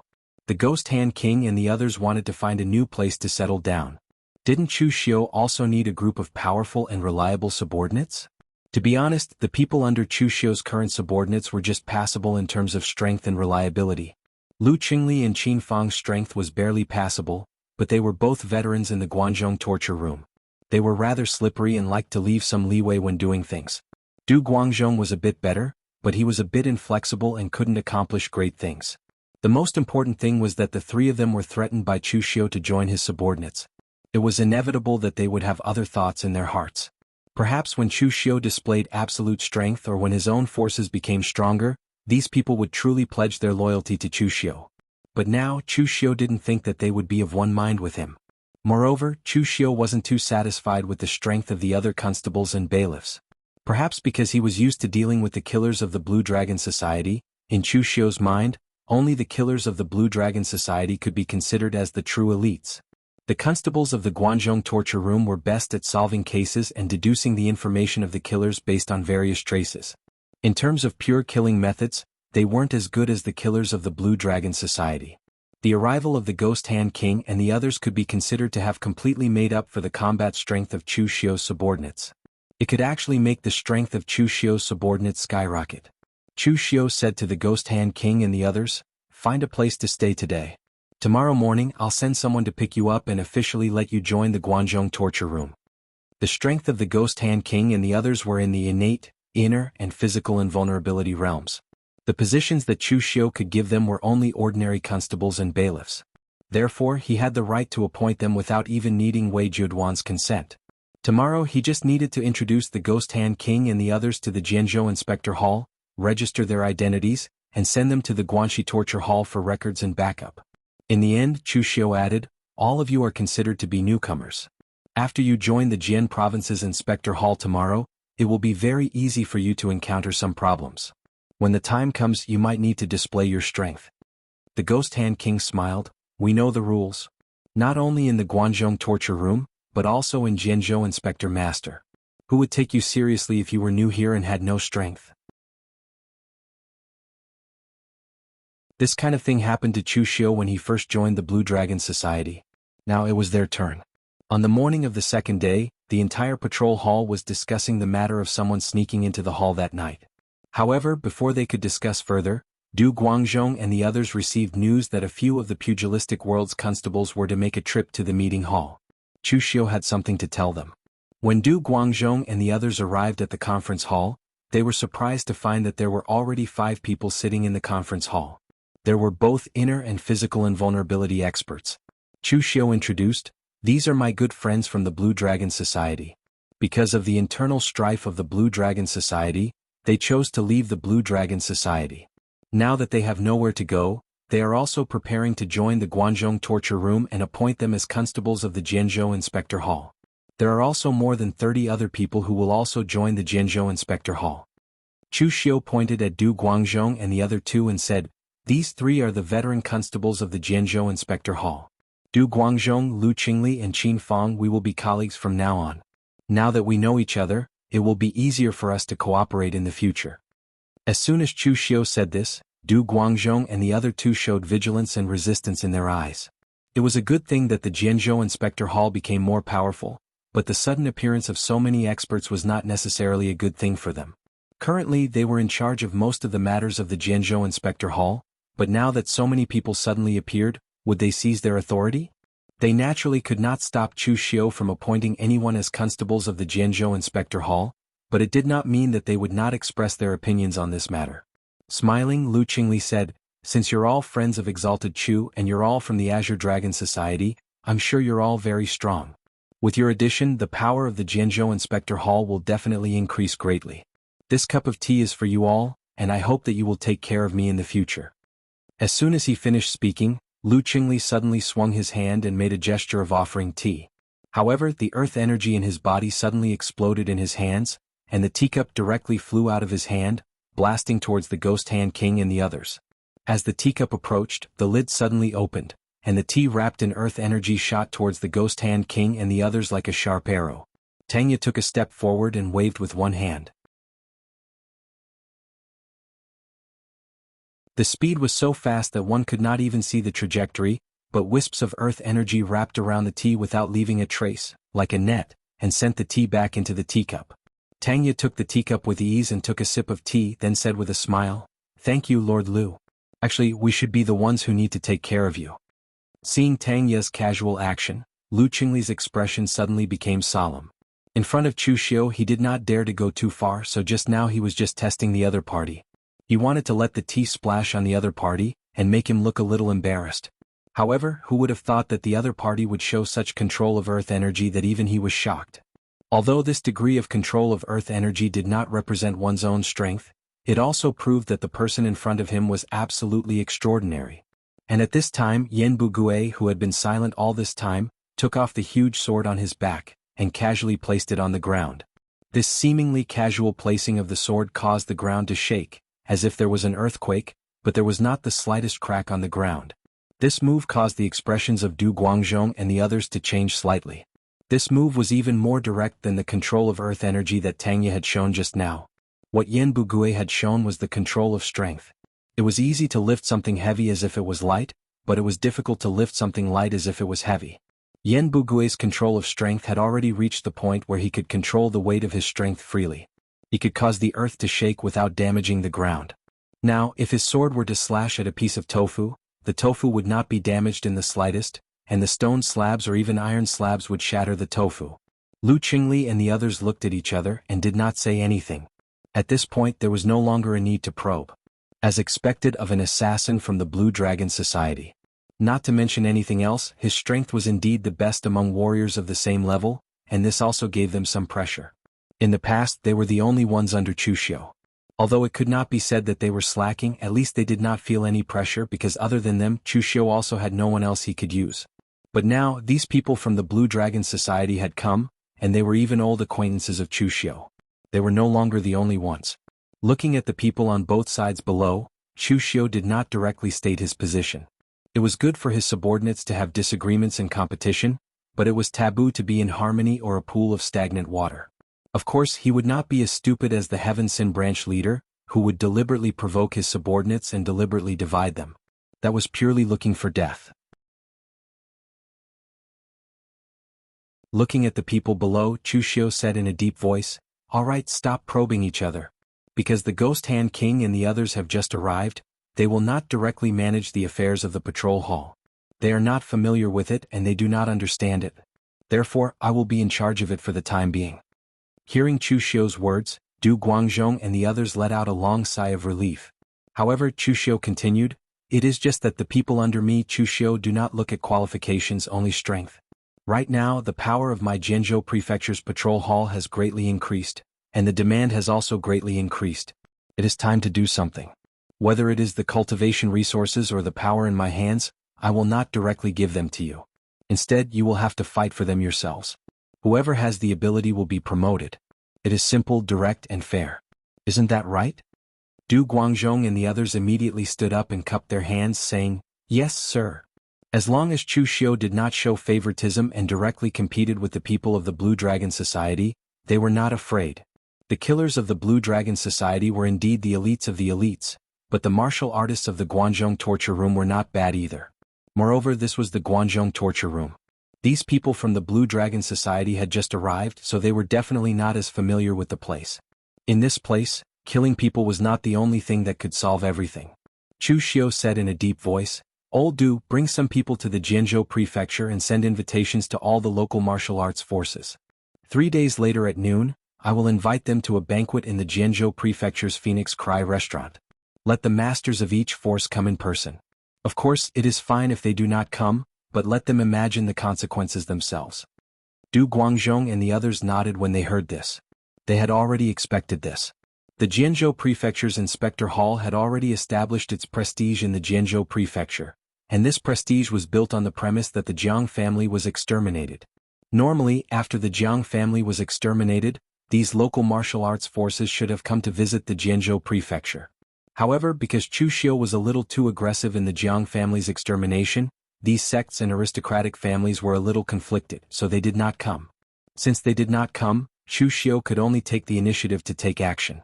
Right now, Chu Xiu had already been in seclusion for a month. He seemed to be very low-key, but in fact he was just sharpening his knife. Now the blade had been sharpened to a very sharp point. Moreover, he had managed to catch up with Ghost Hand King and the others who had come to seek shelter. This was a pleasant surprise for Chu Xiu. The strength of his subordinates had skyrocketed, and it was time to use the blade. Following Chu Xiu's order, Du Guangzhong immediately asked his constables to send the news to the major sects and aristocratic families. However, after these sects and aristocratic families received the news, they did not immediately decide whether to go or not. Instead, they first gathered together and secretly contacted each other to gather information.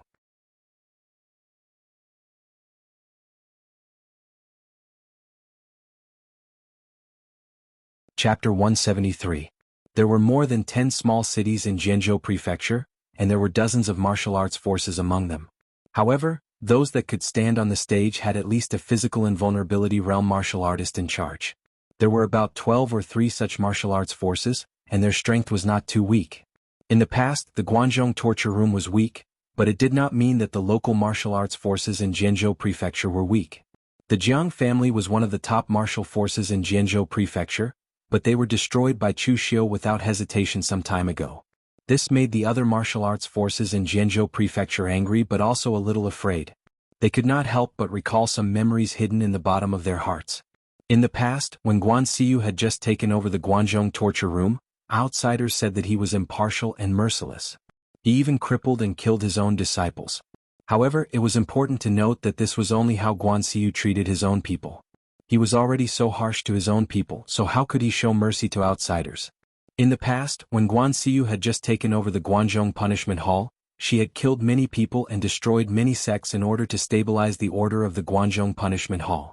She only stopped when everyone was killed to the point that they no longer dared to violate the rules of the Guangzhong Punishment Hall. Chu Xiu's cruel methods of doing things were somewhat similar to Guan Xiu's in the past. In the Luo family of Luoqing, the heads of the 12 major forces in Jianzhou Prefecture were all gathered here. The Luo family was a big family of the same level as the Jiang family in the past. The Jiang family was known as Jiang Banqing in Qi City, and the Luo family was in Luoqing. Even Luoqing was built because of the existence of the Luo family. At this time, in a secret room in the Luo family, people from the 12 major forces in Jianzhou Prefecture were all present. The Luo family's great ancestor also had the cultivation of the three-flower realm. Although he looked old, he was not as old as the Jiang family's great ancestor. The power of the Luo family was also in the hands of the Luo family's great ancestor. At this time there were 12 people in the meeting hall. In the end, these 12 people were either sitting there with their eyes fixed on their noses and mouths, not saying a word, or they were drinking tea as if the Luo family's tea was some kind of delicacy. The Luo family patriarch wore a black brocade robe with cloud patterns. Although his hair was a little white, it was neat and tidy. Seeing everyone's reaction, the Luo family's ancestor couldn't help but frown. I say, everyone, it was you who suggested to find a place to discuss this matter. In the end, my Luo family has provided such an opportunity and a place, but in the end, none of you said anything. What is the meaning of this? When they heard the Luo clan's ancestor, all of them started to discuss in low voices. Meanwhile, a middle-aged man who was dressed like a scholar stood up and cupped his hands. Everyone, all of you've seen Chu Xiu's way of doing things. He's vicious, merciless, and doesn't give anyone any face. He's completely ruthless and doesn't care about rules or reason at all. Not to mention the Jiang clan, we have also done such a thing. Everyone, don't be in a hurry to shirk responsibility. Who dares to say that none of you have violated the rules of the Guangzhong torture hall? If Chu Xiu treats the Jiang family like this, then there's no need to mention how he treats us. Therefore, this time, when Chu Xiu invited us to the banquet, it's most likely not a good banquet. The scholar who spoke was the sect leader of the Jianzhou Prefecture's Divine Feathers sect, soaring feather falcon, Qinggong Tai. He was most proficient in speed-type movement techniques and had a cultivation of the physical invulnerability realm. Hearing Qinggong Tai's words, a rough-looking man dressed in black scratched his head and said, "Old Cheng's words make sense. This Chu Xiu doesn't have any good intentions at all. Look at the time he invited us to the banquet. It's exactly noon. Who would choose such an inauspicious time to invite us? What is he trying to do? Execute us at noon?" This black-robed man, Do Weihu, was the hall leader of the Haiyan Hall in the Jianzhou prefecture. He was born in the wilderness and eventually established the Haiyan Hall. His history was short, only slightly more than 10 years. However, he was very strong. Although he was only at the physical invulnerability realm, his physical cultivation was extremely terrifying. After hearing Do Weihu's words, someone else chimed in, "That's right. After this Chu Xiu annihilated the Jiang family, he didn't wait for us to pay our respects. This time he's probably going to take action personally. When that time comes, we don't even know whether we'll be greeted with swords or wine." Following these two people's words, the crowd began to discuss again. It was much livelier than before. However, this time the crowd seemed more like they were chatting and bragging. After talking for a long time, no one could come up with a concrete plan. Looking at this chaotic scene, the Luo family patriarch shouted in a low voice, "All of you shut up." Everyone gathered together to come up with ideas, not to chat. Right now, all the sects in the Jianzhou prefecture are under the pressure of Lord Chu Xiu. This time, what kind of attitude should we use to face Lord Chu Xiu? In fact, should we go or not go? Everyone please come up with a plan. Everyone looked at each other, then at each other, but no one said a word.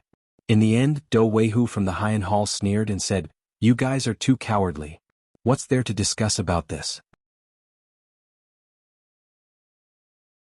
Since the other party is planning a Hongmen banquet, why don't we just not go?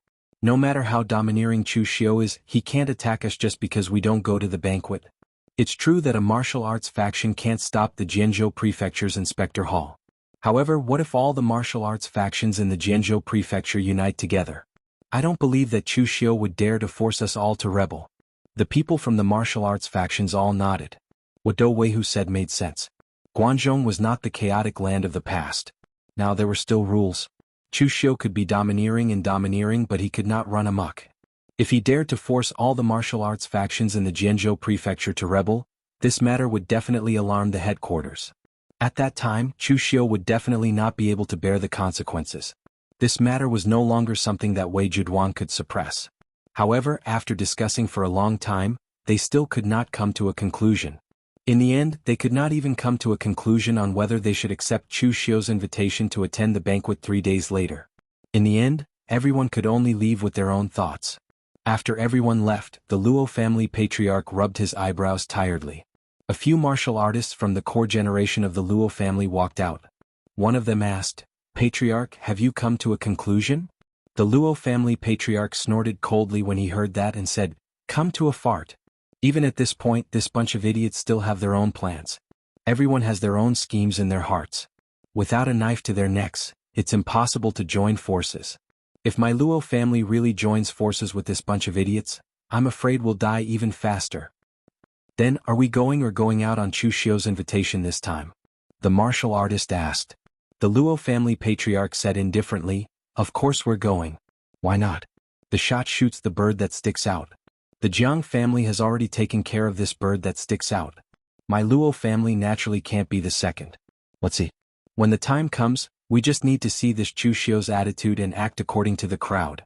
In the past, the Jiang family hooked up with Wei Juduan and developed their business and family strength wantonly. They even faintly had the reputation of being the #1 family in the Jianzhou prefecture. Back then, you were still envious and prepared to learn from the Jiang family. In the end, what about now? Do you still want to learn from the Jiang family? Remember, it's not that easy to be first, and it's the same for the second.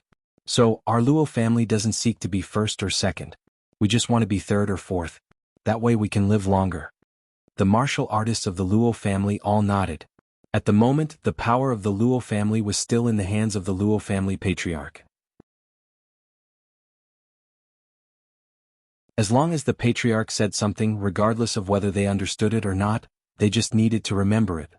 3 days later, in the Phoenix restaurant, Chu Xiu directly booked the largest restaurant in the Jianzhou city, the Phoenix restaurant. The banquet was held on the 6th floor of the Phoenix restaurant. The Guangzhou area was located in the center of the three countries, so the food also had the style of the three countries. As the inspector of the Zhenzhou prefecture, Chu Xiu also had the backing of a small local force in the Zhenzhou city. This time, in order to please Chu Xiu, they also put in a lot of effort and put in all kinds of delicacies. Chu Xiu had arrived at the main seat a long time ago. There were 12 seats below him. It was not even noon yet, but people from various martial arts factions had arrived one after another. Those who arrived first were the weaker martial arts forces. They didn't think too much about it, purely because they didn't want to offend Chu Xiu. The Luo family patriarch was the fourth to enter. Although he had the cultivation of the three-flower realm at one's prominence, he still took the initiative to greet Chu Xiu and said, "Official Chu is indeed worthy of being a young talent on the Longhu list. As expected, you are outstanding, young and promising." The Luo family patriarch was old friends with the Jiang family patriarch in the past. They had worked together and fought each other, so he had a good understanding of the Jiang family patriarch's strength. Now he was so polite to Chu Xiu not only because of Chu Xiu's status, but also because Chu Xiu had the strength to kill the Jiang family patriarch. Based on this alone, they were on equal footing. Chu Xiu smiled and said, "Old Master Luo, you're too polite. You're a senior in the martial arts world, so please take care of me in the future." The Luo family patriarch chuckled and said, Sure. I believe that the Zhenzhou prefecture will be even more glorious under the leadership of official Chu in the future."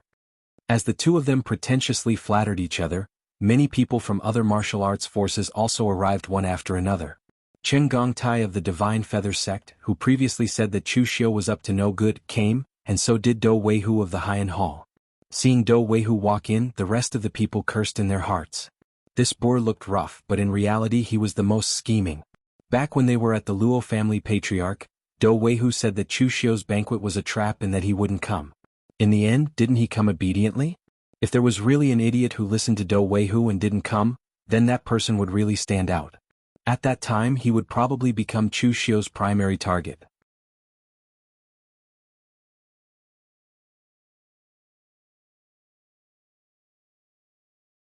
Chapter 174. There were a total of 12 martial arts factions that were invited by Chu Xiu. They were pretty much all the martial arts factions in the entire Zhenzhou prefecture. However, at this time the 12 seats were not filled. One person did not come. Everyone present had a strange expression on their faces. The person who did not come was from the Gao family of Wen City. He was not considered strong and could only be ranked last among the martial arts factions in the Zhenzhou prefecture. They did not expect that the Gao family would be so unyielding. Faced with Chu Xiu's invitation, he actually did not come. Chu Xiu's expression did not change in the slightest.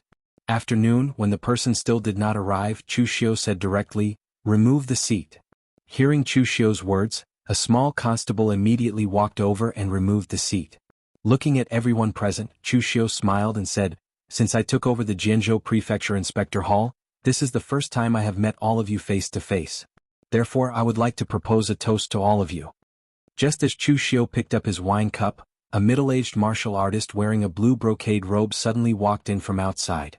He had physical invulnerability realm cultivation. The moment he came in, he smiled and said, "My apologies, official Chu.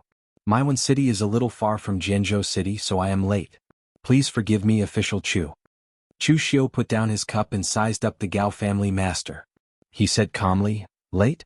All right then, find a place to sit." The Gao family master hurriedly wanted to take a seat, but he was shocked to find that there was no seat for him at the table. He could not help but smile awkwardly and said, "Official Chu, there is no seat left." Chu Xiu's expression instantly darkened. He said coldly, "Since you know there is no seat for you, then why are you still not getting out?" The Gao family master's expression changed.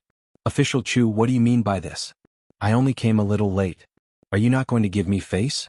You're even more arrogant than Lord Disciplinary Officer." Chu Xiu said coldly, "I don't like people who are late. I've already given you enough face by personally inviting you to the banquet. Now that you're late, you've thrown away this face yourself. You can't even come to my banquet late, which proves that you don't take me, Chu Xiu, seriously. I give you face but you don't want a seat? Get out of here." Chu Xiu's words made the face of the Gao family's patriarch flush red. No matter what, he was still the head of a family and was ranked among the many martial arts forces in Zhenzhou Prefecture. But now he was humiliated by Chu Xiu in front of everyone. How could he get out of this embarrassing situation? Therefore the Gao family head pointed at Chu Xiu and shouted, "Chu Xiu, don't go too far. You should know." However, before he could finish speaking, Chu Xiu's figure moved, and in the blink of an eye, he had already appeared in front of the Gao family's patriarch. His hand formed a fist seal, the army formula, the great Vajra seal. Slaying evil and subduing demons, unstoppable. Golden Gang Chi shone in the meeting hall. No one present expected Chu Xiu to suddenly make a move. Even the Gao family head himself did not expect it. When this incomparably majestic seal appeared in front of him, the Gao family head struck out with his palm. Gang Chi erupted, wanting to block it. Although Chu Xiu had not reached the peak of the physical invulnerability realm, his strength was already enough to crush martial artists of the same level. Among martial artists of the same level, only the direct disciples of a powerhouse like Yuchi or Tangya, who was also from the Blue Dragon Society and had extremely strong combat strength, could fight him. However, the Gao family head in front of him had obviously not reached this level. His strength was even inferior to Du Guangzhong and other Jianghu detectives. The power of the fast and slow 9 words formula was extremely powerful. As the fiercest and most overbearing style of the 9 words formula, the great Vajra seal was not something that the Gao family head could easily resist. When Chu Xiu's seal fell, the golden Gang Chi exploded in an instant, enveloping the Gao family head. After a fierce explosion of Gang Chi, everyone could clearly hear the sound of bones cracking. The Gao family head's arms were twisted like fried dough twists. He spat out a mouthful of blood and was directly sent flying. It was unknown whether he was dead or alive. Seeing Chu Xiu's move, everyone present immediately held their breath and did not make a sound. Even the great ancestor of the Luo family and the other 2 martial artists of the 3-flower realm at once prominence did not speak. They had long since heard of Chu Xiu's battle prowess. However, now that they had seen Chu Xiu cripple a cultivator of the same cultivation level as him with a single move and beat him to the point where it was unknown whether he was dead or alive, such terrifying battle prowess still shocked them. Moreover, this time, it was the Gao family head who had a death wish. No one could say anything about Chu Xiu teaching him a lesson, so naturally no one stood up for him. When city was far from the Zhenzhou prefecture, but it was not so far that it would take 3 days to get there. Not to mention riding a horse, they could walk there. The Gao family head might have really planned not to come, but they were still worried. So, they arrived in Zhenzhou city in advance and waited at the entrance of the restaurant, wanting to see who was not coming. If an expert like the great ancestor of the Luo family did not come, then he would directly leave. Therefore, the Gao family head had been waiting at the entrance the whole time. At the end of the wait, he realized that everyone had already arrived. It turned out that his action was not because he was clever but because he was really stupid. Thinking of this, the Gao family head hurriedly wanted to come in, but it was already too late. Chu Xiu had directly removed him from his position. There was only one chance and Chu Xiu would only give face once. The Gao family head did not grasp the opportunity, so he could not blame anyone else. Throw this idiot out. Don't disturb everyone's drinking mood. After Chu Xiu gave the order, someone immediately carried the half-dead Gao family head away. Chu Xiu stretched out his hand, and the Ghost Hand King personally handed a white towel to Chu Xiu. Turning around, Chu Xiu wiped the blood on his hand and revealed a smile, saying, "Everyone, let's continue the conversation.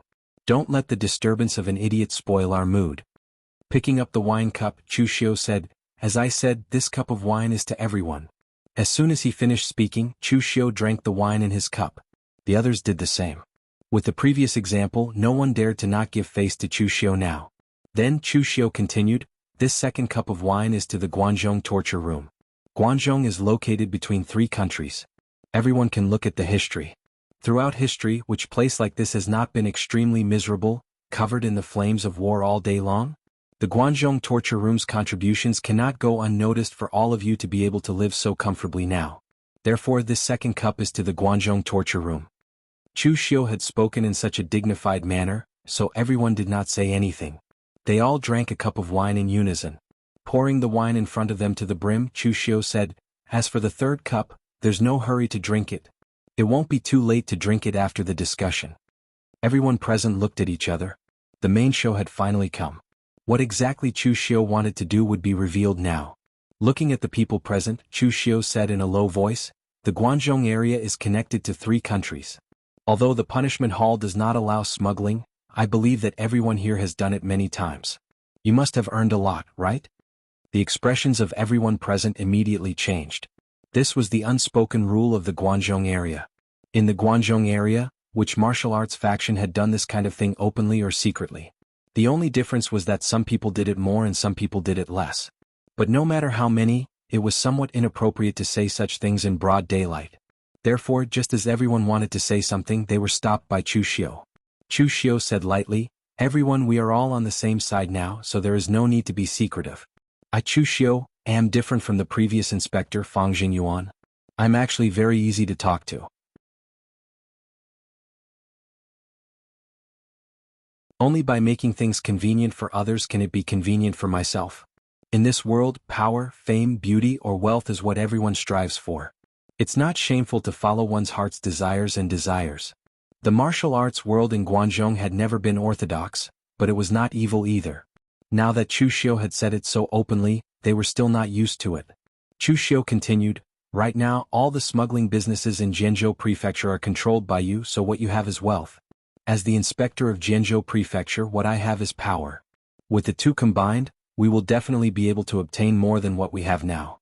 Therefore, this third cup of wine is a toast to the cooperation with all of you. After drinking this cup of wine, we will all be friends. We will get rich together and we will focus on money together." Chu Xiu slammed the wine cup on the table and looked around at everyone present. Everyone's expression changed slightly, and they looked at each other. The Luo clan patriarch coughed and asked, "I wonder what kind of cooperation official Chu is talking about?" Chu Xiu waved his hand and said, "It's very simple. Right now, in my opinion, your smuggling businesses are basically a mess. Everyone is doing their own thing, sneaking around, and there is no order to speak of. If we are to cooperate, we will have to replan our respective businesses.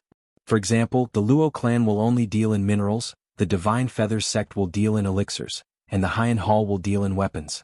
Each party will control a business in order to avoid conflict with each other and directly monopolize it. They will lower the purchasing price and raise the selling price. As long as the other party wants to do business in Jianzhou Prefecture, they will have to follow the rules here. In this way, won't your profits increase?" As soon as he said this, everyone's eyes lit up. Smuggling could be done in such a way? Right now, the smuggling business in Jianzhou Prefecture was indeed as Chu Xiu had said. It was quite chaotic on the whole. Everyone was doing their own thing and there were many conflicts between them. Why were the 12 martial arts factions not united? It was because there were many conflicts of interest between them, and they often fought or even killed each other to form a grudge. If they did as Chu Xiu said, everyone would work together and monopolize their own businesses.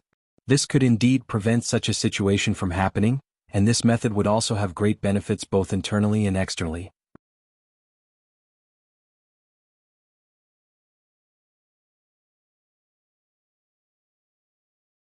Chapter 175. The secret smuggling business in Jianzhou was no different from other places in Guangzhou. It was a mess both internally and externally.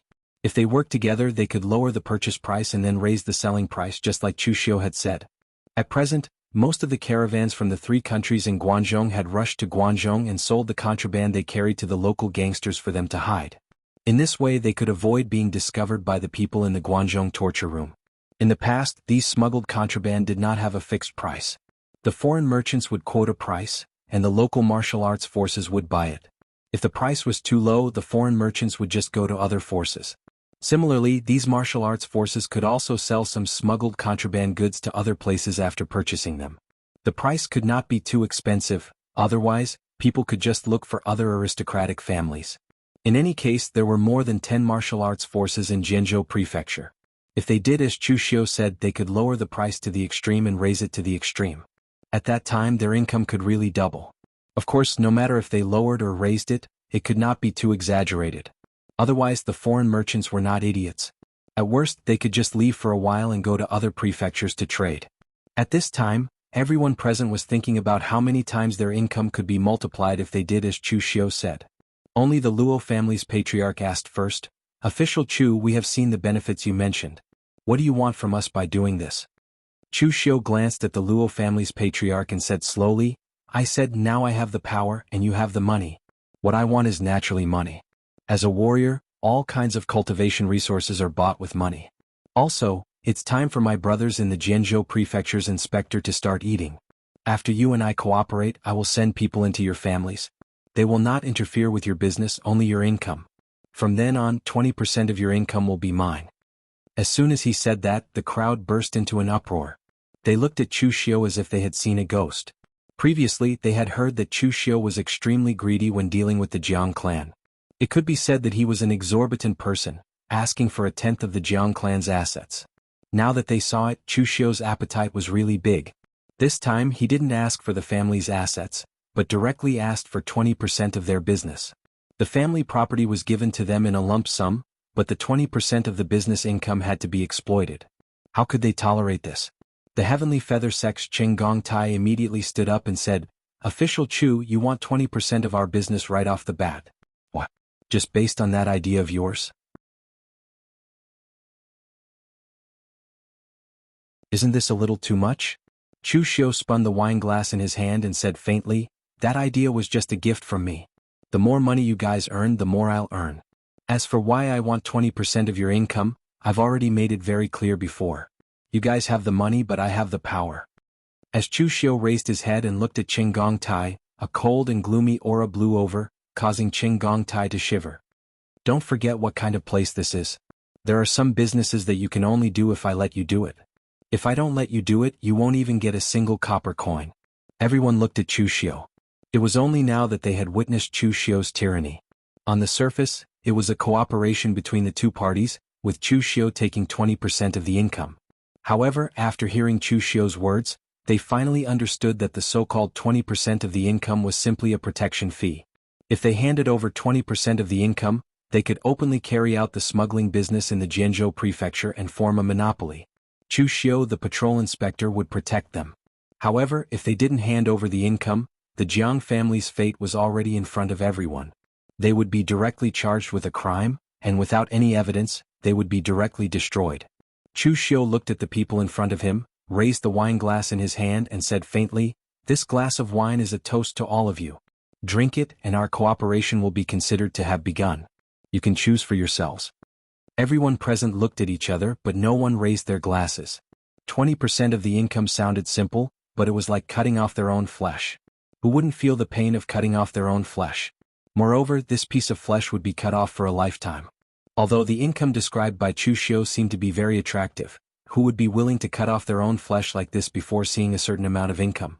Moreover, although the destruction of the Jiang family last time had shocked them, now that more than a dozen of them were together, their power was not something that the Jiang family could compare to. Chu Xiu could annihilate the Jiang clan, but could he annihilate all of them? Most importantly, at present, if most of them agreed, even if the others felt the pain, they could only follow suit. However, now that everyone was silent, who would be the first to raise their glass in agreement? Wouldn't that be the idiot who took the initiative to cut off their own flesh? Therefore, until now no one spoke. After a long while, Chu Xiu put down his glass and said faintly, "It seems that I, Chu Xiu, am still not respected enough. Even when I took the initiative to propose a toast, no one actually drank it. However, it doesn't matter. I believe that one day, everyone will drink this glass of wine. Everyone, you can leave now." Hearing Chu Xiu say this, everyone present immediately heaved a sigh of relief. They knew that with more than a dozen of them gathered together, Chu Xiu couldn't touch them, nor did he have the strength to do so. The group of people directly left after saying a few pleasantries. In an instant, the huge restaurant became a little empty. Seeing this, Du Guangzhong walked to Chu Xiu's side and said with some hesitation, "My lord." Chu Xiu raised his hand and interrupted Du Guangzhong's words. He picked up his glass and drank the wine in it in one gulp.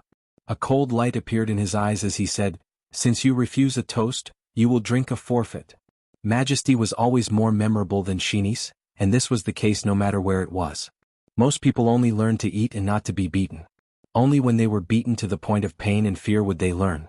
It was not that they were stupid, nor was it that they were greedy. It was human nature. In this martial world, there were always very few people who could really see themselves clearly. "Old Du, I heard that someone in these forces said bad things about me?" Chu Xiu suddenly asked. Du Guangzhong nodded and said, "Yes, someone said that they slandered you and did not have good intentions this time. They wanted to contact the martial world forces in the Jianzhou prefecture to boycott you. The one who said it was the sect master of the Divine Feathers sect, Soaring Feather Falcon Qing Gong Tai, and the hall master of the Black Cliff Hall, Horizontal Refined Golden Body, Do Weihu. My informant found out from the Luo clan's subordinates. It's definitely true. Chu Xiu knocked on the table and said to Du Guangzhong, "Go tell Qin Fang and Lu Qingli to gather their trusted subordinates. Remember, as long as they are elite trusted subordinates, the weakest must be an innate." Turning his head, Chu Xiu said to Ghost Hand King, "Ghost Hand King, the same for your people. Gather all of them and be ready to wait for orders." After joining the Guangzhong torture room, Ghost Hand King and the others did not have a specific scope of authority. They could only follow by Chu Xiu's side and wait for orders. Moreover, the person in charge of them was also Ghost Hand King.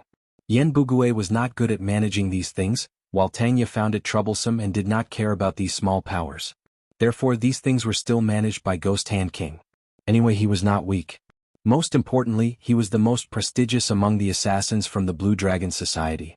He was just the right person to handle this kind of thing. Du Guangzhong thought of something and his expression changed slightly, while Ghost Hand King naturally nodded in agreement.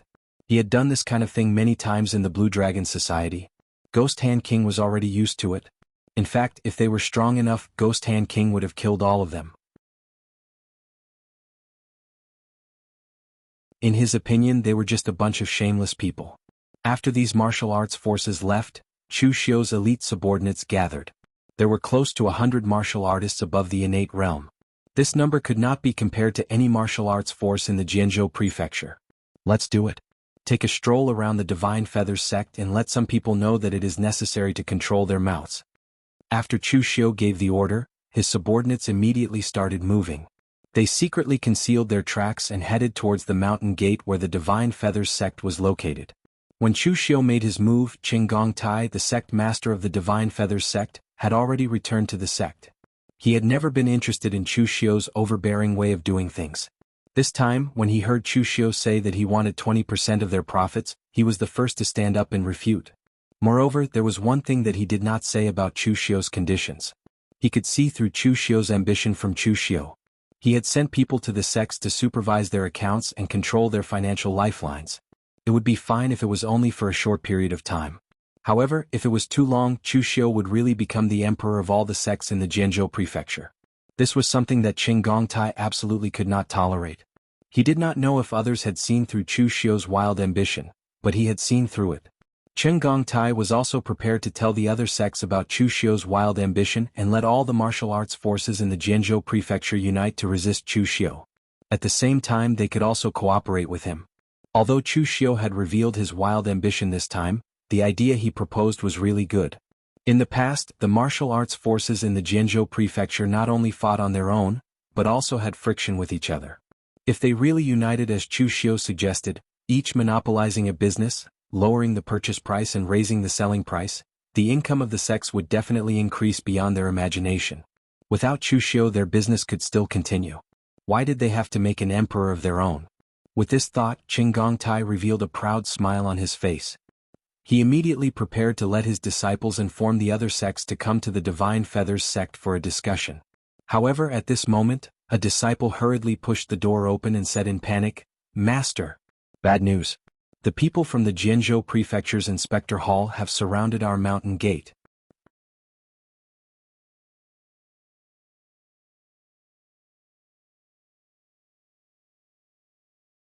Chapter 176. Outside the mountain gate of the Divine Feathers sect, hundreds of elite warriors under Chu Xiu surrounded the mountain gate. The Divine Feathers sect wasn't located in the city, but on a small mountain with verdant hills and limpid waters. Chu Xiu had inquired about the Divine Feathers sect from Du Guangzhong. It was one of the most common small sects in the underworld. In the beginning, the founder of the Divine Feathers sect was just a rogue warrior. He found a place to live in seclusion because he was tired of fighting in the underworld. However, he wasn't willing to leave his knowledge behind, so he taught some disciples. After these disciples learned their skills and wandered the world, they carried forward their knowledge and taught it to more people. As a result, a sect was gradually formed. Compared to the aristocratic families, there were obviously more small sects like this. However, such small sects weren't as closely related to each other as the aristocratic families. Therefore, the possibility of them being destroyed was higher than the aristocratic families. At this moment, in front of the mountain gate of the Divine Feathers sect, Chu Xiu's face was expressionless. This was just a stepping stone for him. What else could he feel? After a while, the mountain gate of the Divine Feathers sect was opened. Chen Gongtai walked out with a group of Divine Feathers sect disciples with a gloomy expression. He shouted, "Chu Xiu. What do you mean by this? Just because I didn't agree to your conditions at the banquet, you're forcing me to agree now? Aren't you a little too overbearing? Are there any rules in the Guangzhong torture room? Or do you think that the martial arts forces of the Jianzhou prefecture are pushovers?" Chu Xiu looked up at Qin Gongtai and smiled. However, he didn't give Qin Gongtai any explanation. He just spat out a word coldly, "Kill." Qin Gongtai was the chicken that would be killed no matter what he said or did. Since that was the case, why would Chu Xiu waste so much time talking to him? He could just kill him directly. As soon as Chu Xiu's voice fell, the martialists of the patrol hall swarmed forward and charged at the Divine Feathers sect disciples, who were still in a daze. At this time, Qin Gongtai was so angry that he wanted to curse. This Chu Xiu was going to take things to the extreme. He didn't even give him a chance to speak. Obviously, the other party had already made up his mind to kill them. However, Qin Gongtai couldn't understand what Chu Xiu was thinking. By annihilating his Divine Feathers sect, Chu Xiu would be enraged by the entire Jian province's martial arts community. Although the Jianzhou prefecture's martial arts forces all had their own agendas and could be said to be in a state of disunity, that was because they had yet to truly encounter a crisis. Chu Xiu killing people at this time was very sensitive. A force like the Luo family would definitely not choose to stand idly by. Before the knife was placed on the neck, the martial arts forces of Jianzhou prefecture would not make a move. They were all watching. However, with the annihilation of his Divine Feathers sect, it meant that the knife wasn't just placed on their necks. It had already begun to bleed. Therefore, no matter how Qin Gongtai thought about it, he couldn't figure out why Chu Xiu would make a move at this time. This was simply the action of a lunatic. Chu Xiu didn't make a move to annihilate the Divine Feathers sect. He only said to Tang Ye, "Tang Ye, you deal with this person." Tang Ye's lips curled into a lazy smile. Two small daggers with dragon engravings appeared in his hands as he slowly walked out. His weapon seemed to be constantly changing. Even Chu Xiu didn't know what weapon he was proficient in. The Divine Feathers sect's Qin Gongtai wasn't too strong. At least that was what Chu Xiu thought. If he went all out, Qin Gongtai wouldn't be able to withstand more than a few moves. This time, Chu Xiu didn't ask Tang Ye to make a move because he was too lazy to do it. Instead, he wanted to give Tang Ye and the others a boost.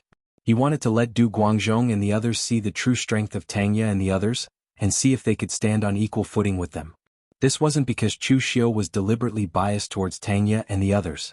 This was just a process that newcomers had to go through when joining an organization.